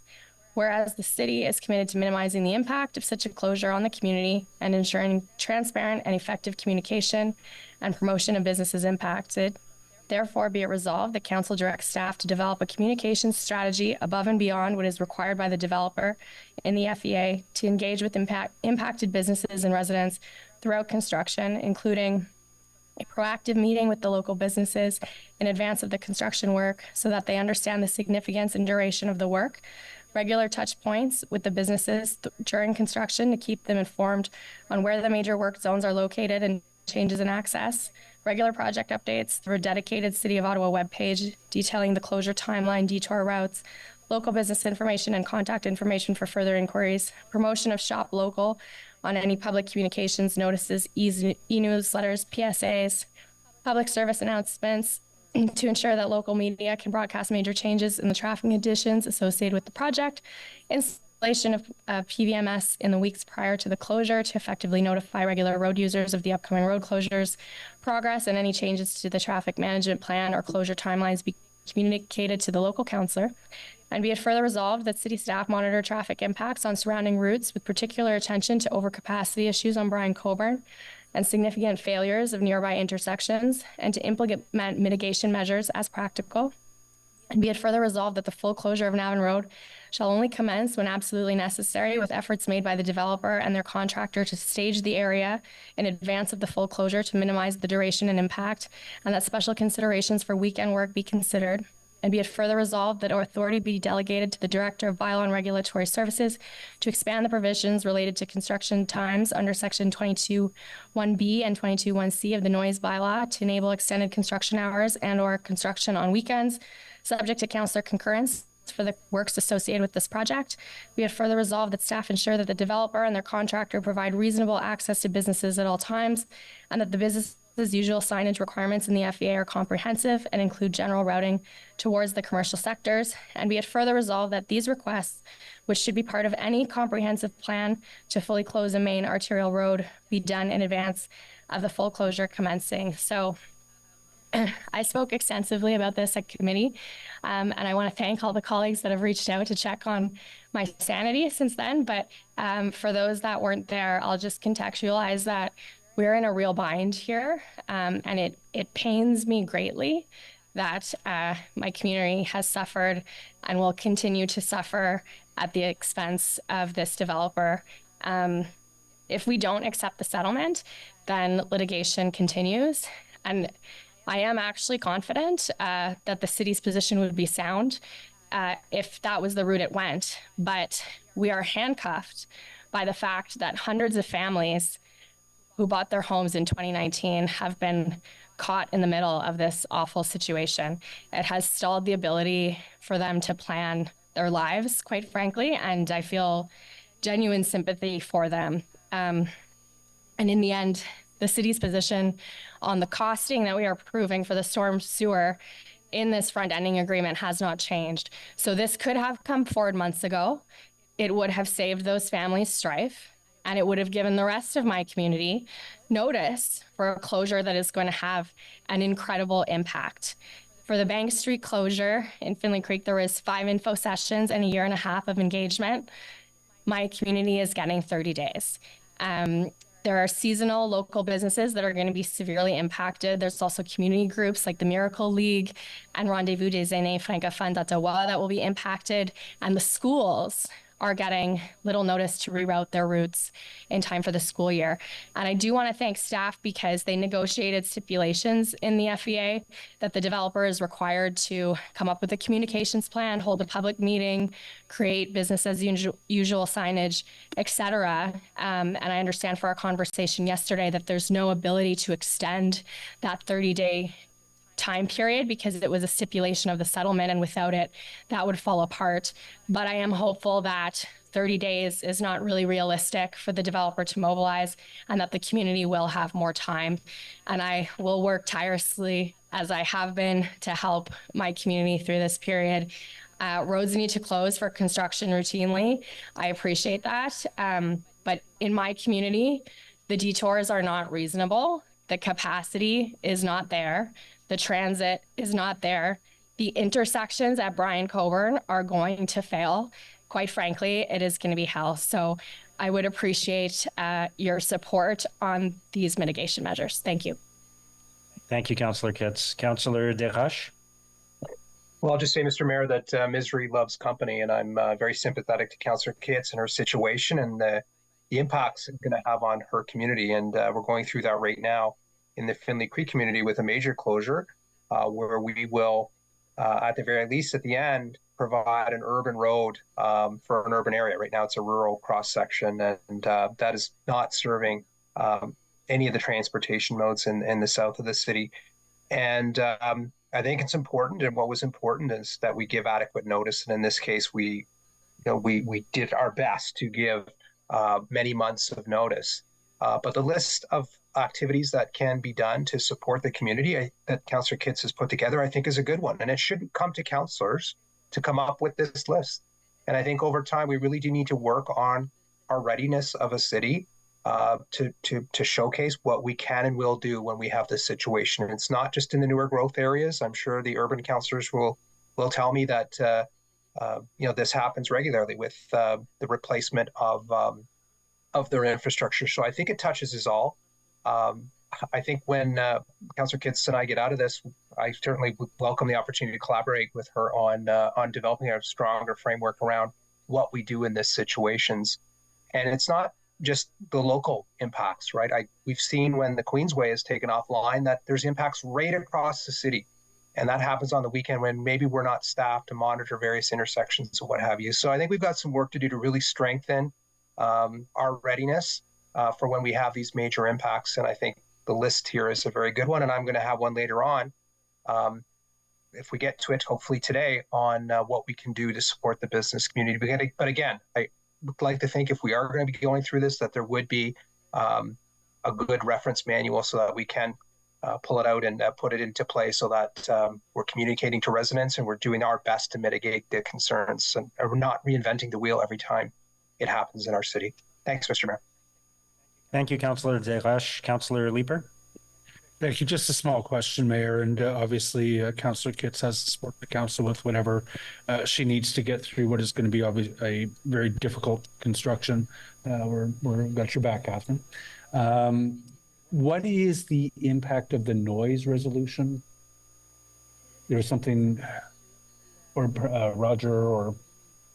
Yeah, it's just to give some flexibility. That we don't know what I don't know if somebody else wants to speak to this, but we don't know. There's not a lot of clarity on when the construction is actually going to start and how long it's going to take. Like we have a general idea, but I've requested some flexibility in terms of hours and, could weekend work be considered, that kind of thing. So it's just providing flexibility for as that sort of the construction schedule gets hammered out, but reserving the right to provide concurrence so that it's not unreasonable. Thank you. Thank you, Mayor. Thank you, Councillor Leeper. Councillor Brockington. Thank you, Mayor. What are traffic volumes like now on Brian Colburn? Mr. Mayor, I don't have the numbers off the top of my head, but it is a very busy roundabout. But this is the main arterial that will now absorb the detour traffic? That's correct. What is the estimated percentage increase in volume as a result of the detour? Okay, there was a traffic impact study provided by the developer's consultant. We will have to review that again and maybe perhaps get them to update it. But I'm putting together an internal city team to have oversight of this whole project, and traffic is one of the things that we will review. So the councillor's motion talks about if there are capacity issues on Brian Colburn, there be mitigation strategies. What are the options? We would have to look at that. Maybe there's another routing that we can provide that everything doesn't have to come up through Maire Bleu. I'm sure there may be some traffic that's going to take Renault Road. So we have to look at the whole thing. We don't know what their schedule for construction is yet. So it's a developer-driven project, and we're helping the councillor, providing the oversight to at least inform, communicate with the residents and the communities, and trying to provide access for the businesses that are there along that section that's going to be closed. Okay, so again, the motion talks about PSAs on site.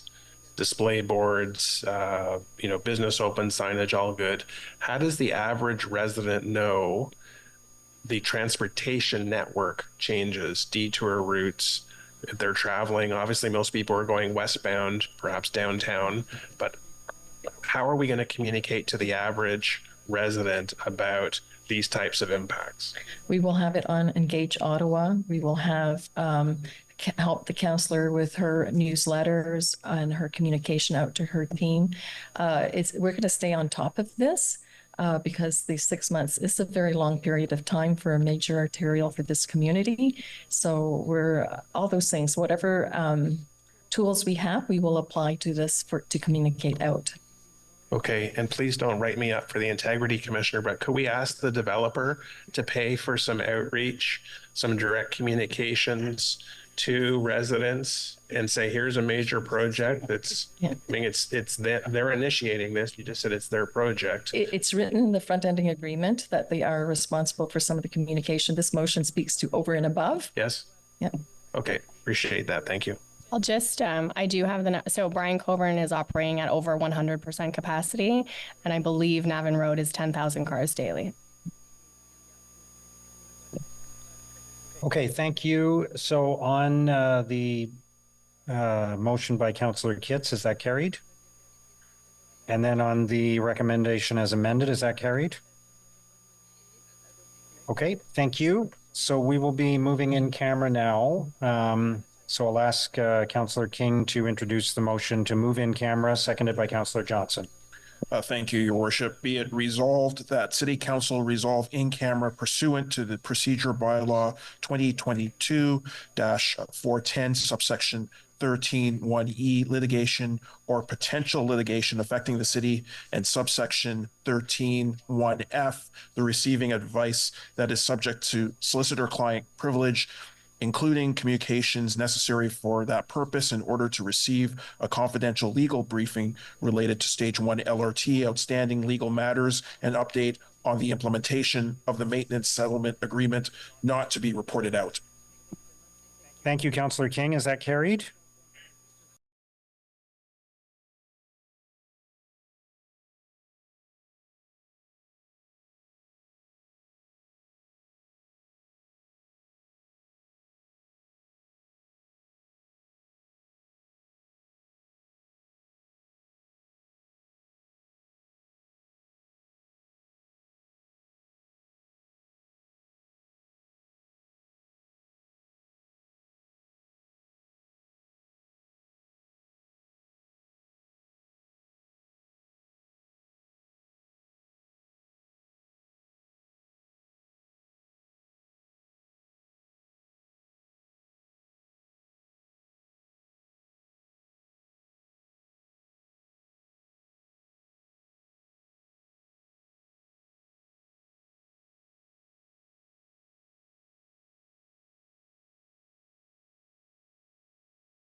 right, we'll start again. For the benefit of the public joining us, Ottawa City Council just met in camera pursuant to the procedure bylaw number 2022-410, subsection 13(1)(e), litigation or potential litigation affecting the city, and subsection 13(1)(f), the receiving of advice that is subject to solicitor-client privilege, including communications necessary for that purpose. Council received a briefing on Stage 1 light rail transit legal update. During the closed session, no votes were taken other than procedural motions and/or directions to staff. Disposition of items approved by committees under delegated authority. Is that received? Motion to adopt reports. Councillor King. Thank you, Your Worship. That the Agriculture and Rural Affairs Committee Report 15, Audit Committee Report 7, Built Heritage Committee Report 16, Community Services Committee Report 10, Finance and Corporate Services Committee Report 16, Planning and Housing Committee Reports 30 and 31, Transportation Report 13, and the report from the City Clerk entitled Summary of Oral and Written Public Submissions for Items Subject to the Planning Act, Explanation Requirements at the City Council meeting of June 25th, 2024 be received and adopted as amended. Thank you, Councillor King. Is that carried? Motions of which notice has previously been given. Councillor Desroches has a motion on temporary signs on Bank Street in Ward 22 during construction. Is that carried? Item 23.2 is a motion to support a guaranteed livable basic income for Canadians. Councillor Kavanagh, did you want to speak to that?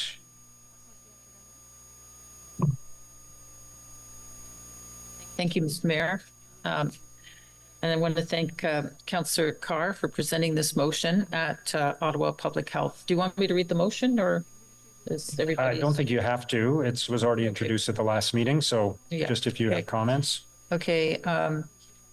Yes, no, it was at Ottawa Public Health where it passed unanimously, and I felt it was important to bring it forward to council for all council to show their support for Ottawa Board of Health's motion on a guaranteed basic income. And showing support will put us in line with other cities and towns across Canada, such as Hamilton, Toronto, Kingston, Mississauga, Cambridge, Halifax, Moncton, Fredericton, Waterloo, Niagara, Peterborough, Pelham, Hastings, Highland, North Kawarnas, Lanark County, etc. I feel like I'm doing a song here. In Toronto, it was passed in 2021, Vancouver, 2020, Hamilton, 2018, Kingston, Peterborough, Mississauga have all passed these. The Board of Health recognizes that poverty negatively impacts everyone and is preventable, and their motions spoke to that. This one speaks to our support for this need to explore basic income from being proposed by the federal government. Being able to provide yourself with and your family with necessities of life is a social determinant of health. Poverty not only breeds despair, but also costs our economy in lost resources. We recognize this for older adults who are currently on fixed incomes and are falling behind. But anyone who is without a basic income to pay their bills, buy groceries and necessities needs an income. Basic income can significantly reduce poverty and income inequality. By providing the reliable source of income, it ensures everyone can meet their basic needs, reducing the economic strain on vulnerable populations. Basic income can address systematic inequities exacerbated by crises such as the COVID-19 pandemic. Racialized communities and individuals in precarious employment situations would particularly benefit from the stability and support offered by a basic income, helping to mitigate long-term inequities in income and opportunities.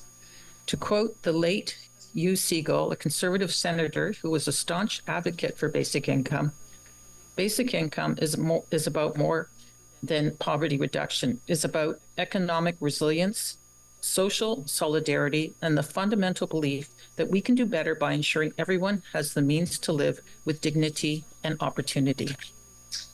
This encapsulates Segal's broader vision of basic income as a tool not only for poverty alleviation, but also for strengthening economic resilience and promoting social cohesion.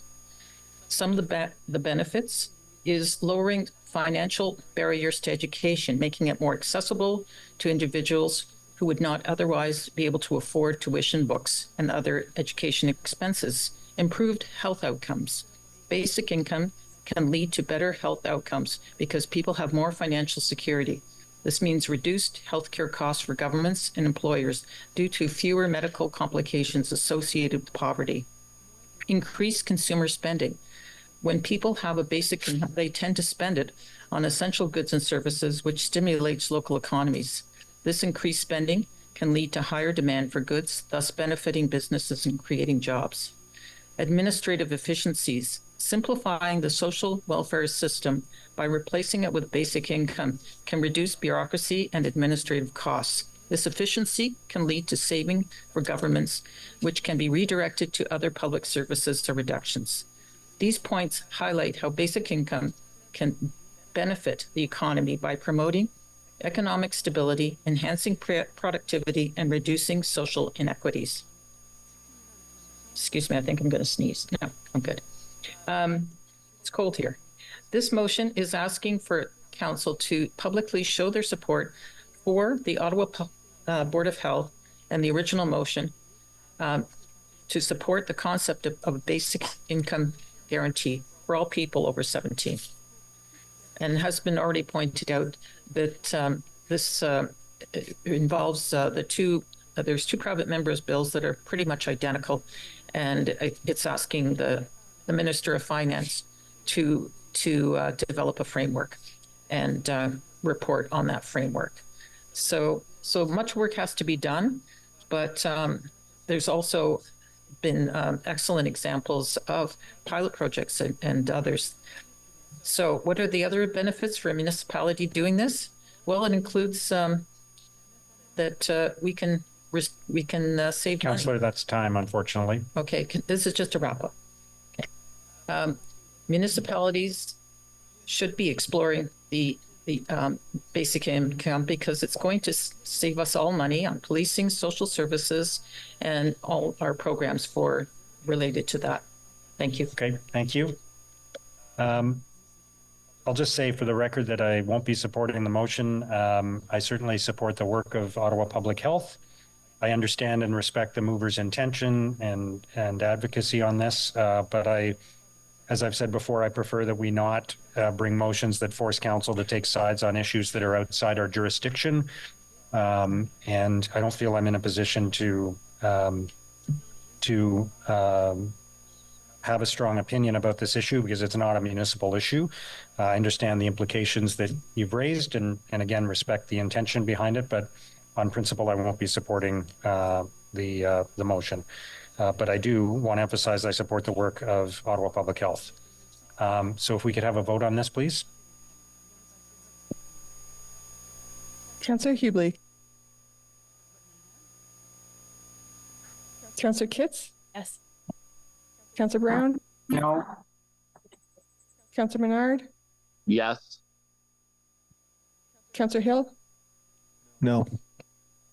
Councillor Kelly? No. Councillor Lula? No. Councillor Giroux? No. Councillor Bradley? Yes. Councillor Kavanagh? Yes. Councillor Brockington? Yes. Councillor Leeper? Yes. Councillor Lowe? No. Councillor Tierney? Councillor King? Yes. Councillor Troster? Yes. Councillor Carr? Yes. Councillor Johnson? Yes. Councillor Curry? Councillor Dudas? Yes. Councillor Devine? Yes. Councillor Jarush? No. Councillor Plant? Oui. Councillor Gower? Yes. Mayor Sutcliffe? No. 14 yeas, 9 nays. Okay, thank you. Motions requiring suspension of the rules of procedure. Councillor Brockington has a motion regarding relief from Hurricane Beryl on suspension of the rules. Is that carried? Councillor Brockington? Thank you, Mayor. And very briefly, we've all seen over the last week the devastation of this Category 5 hurricane has inflicted on many Caribbean island nations, the northern tip of South America, the Mexican Mayan Peninsula, and now into the United States and coming our way, although it's not a hurricane anymore.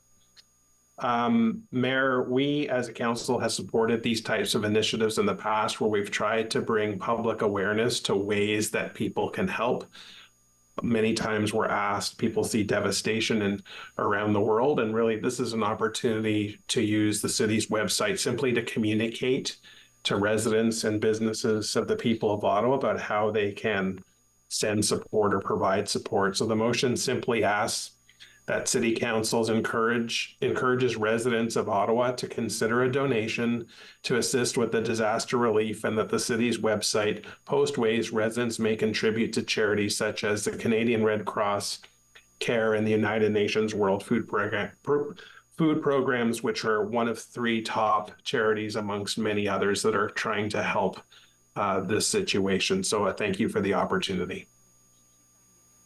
Thank you, Councillor Brockington. Councillor King. Thank you, Your Worship. I just also wanted to take this opportunity to thank Councillor Brockington for introducing this motion that encourages Ottawa residents to aid in response to the devastation caused by Hurricane Beryl in Mexico and in the Eastern Caribbean.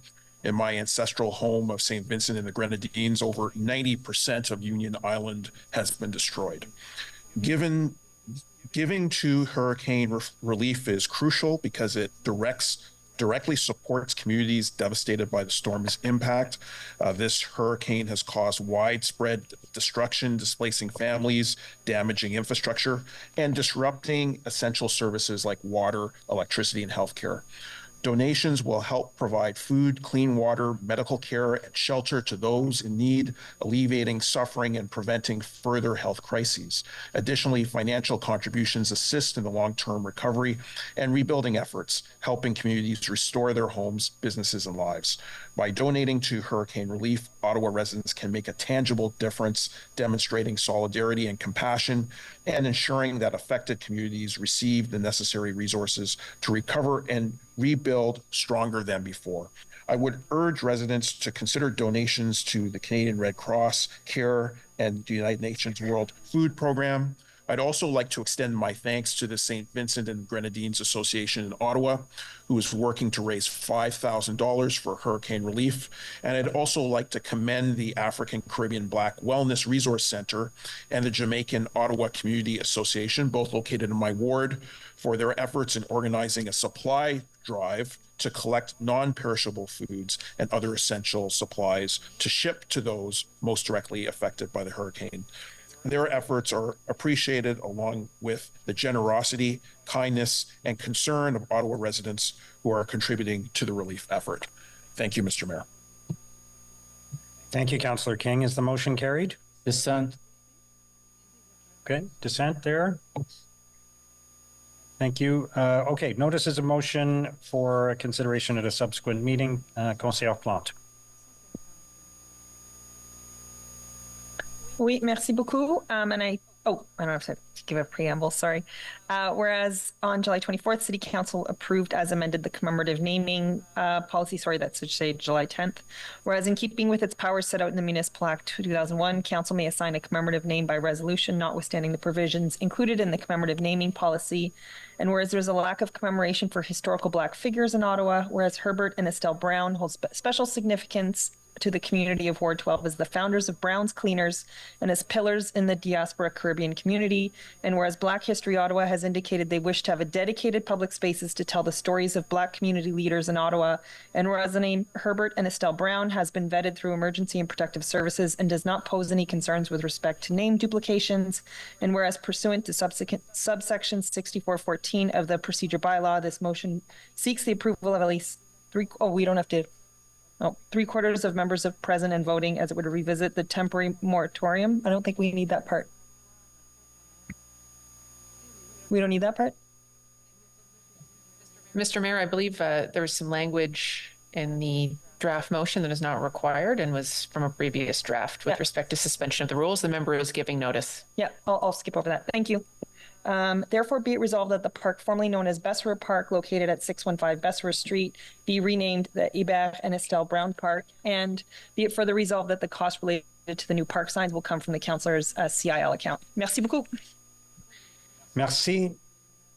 Motion to introduce bylaws, Councillor King. Thank you, Your Worship, that the bylaws listed on the agenda under motion to introduce bylaws, 3 readings be read and passed, and that the following bylaw be read and passed at today's meeting regarding 501 Cole Avenue, a bylaw of the City of Ottawa to amend bylaw number 2022-348, respecting the designation of 501 Cole Avenue. Thank you, Councillor King. Is that carried? Confirmation bylaw, Councillor King. That the following bylaw be read and passed to confirm the proceedings of the council meeting of July 10th, 2024. Is that carried? Inquiries, Councillor Troster, I believe you have an inquiry. Thank you, Mayor. As was discussed at Planning and Housing Committee and today at Council, 265 Catherine Street represents a neighborhood changing development, bringing 2,000 new residents to a development with a 0.2 per person parking ratio. The intention is that people will use active transportation in keeping with the vision and goals set out by our official plan and the Transportation Master Plan, but the north-south roads that are adjacent to the site are currently extremely dangerous for cyclists. We know this development may take 10 years to be fully implemented, but 10 years is not that long in terms of creating and implementing road design. While some sections of these streets will see changes as part of the integrated road renewal projects in the next few years, these will primarily offer improvements to the existing use and not look at more ambitious changes to the full corridor or the network. It is clear that more work is required to effectively harmonize the progress toward the intensification goals laid out in the Central and East Downtown Secondary Plan with the mobility and modal share goals from the same document. While Kent Street is not listed as a priority street, the significant and well-documented traffic safety issues require a fulsome response in line with the mobility and mode share goals outlined in the secondary plan. Could staff please answer the following?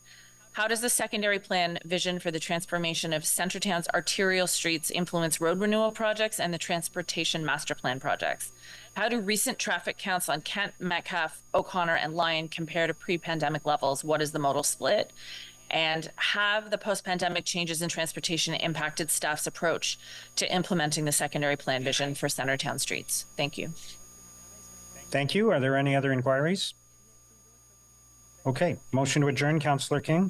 That the proceedings of the City Council meeting of July 10th, 2024 be adjourned. Is that carried? Thank you, everyone. Merci.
Good afternoon.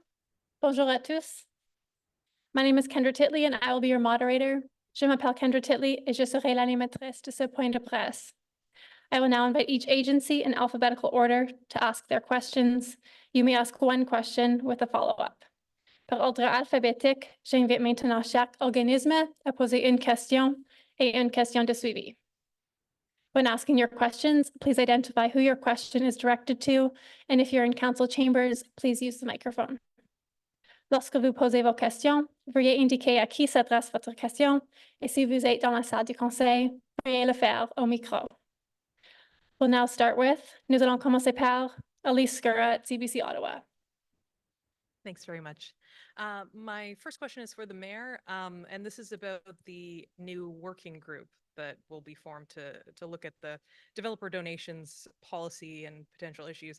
I'm just hoping that you could kind of tell me about what this working group aims to achieve, I guess, and the possibility of some sort of consensus. I'm always hopeful to achieve consensus. I know that there are a lot of strong feelings about this issue.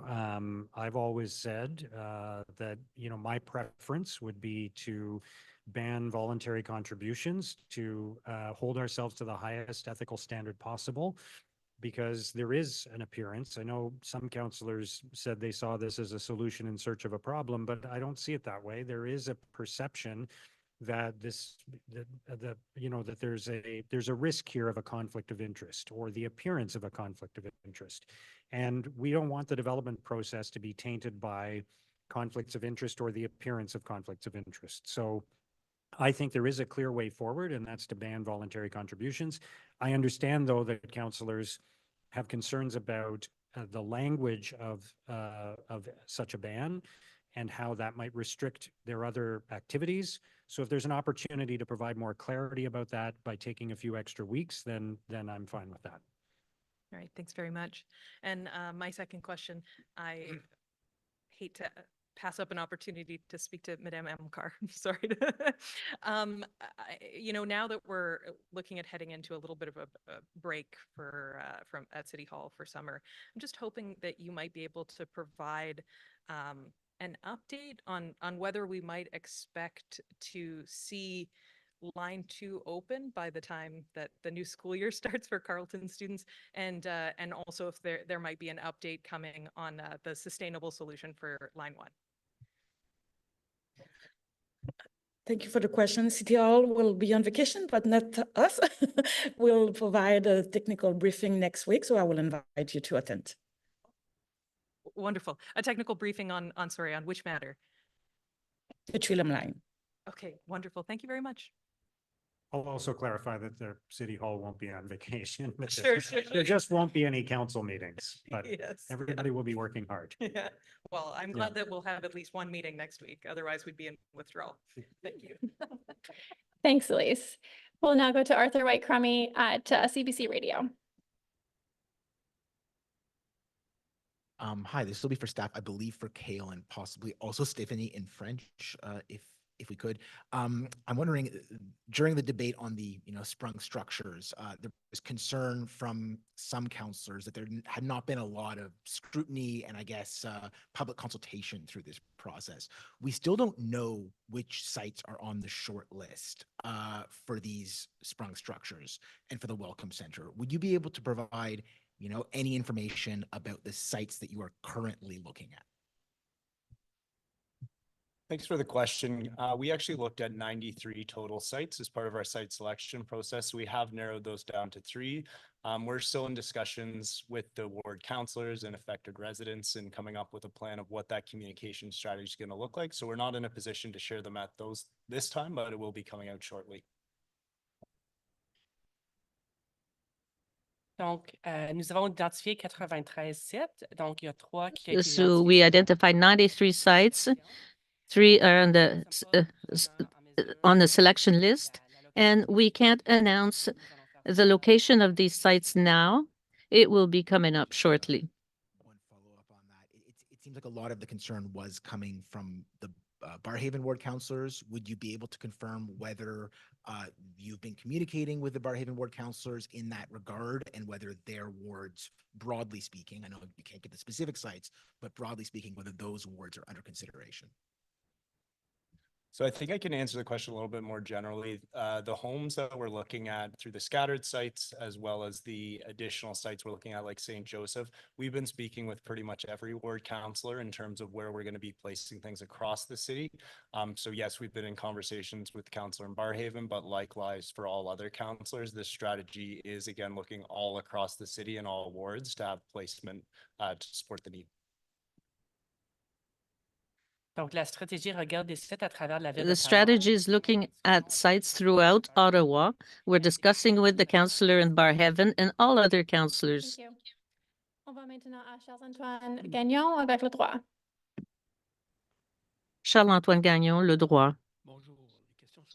Good day. Questions are for the mayor. In the past 2 weeks, there was a lot of discussions on the Alexandra Bridge. On the Gatineau side, I think we prefer to keep that bridge.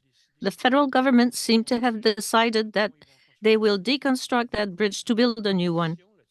What is your position on that? Would you prefer to keep the current bridge or are you in favor of a new bridge? I don't have a position on that bridge. It's a federal issue, so the decision is up to the federal government. It's important to have a link between Gatineau and Ottawa for transportation, but it's up to them. Were you consulted enough on this for this new construction as mayor of Ottawa?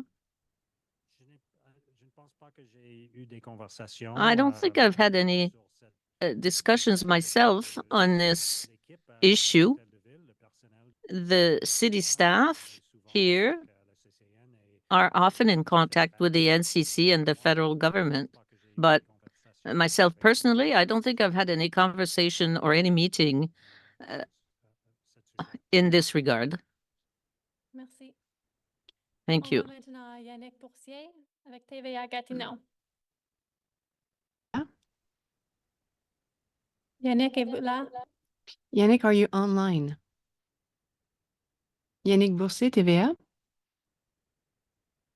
Un moment.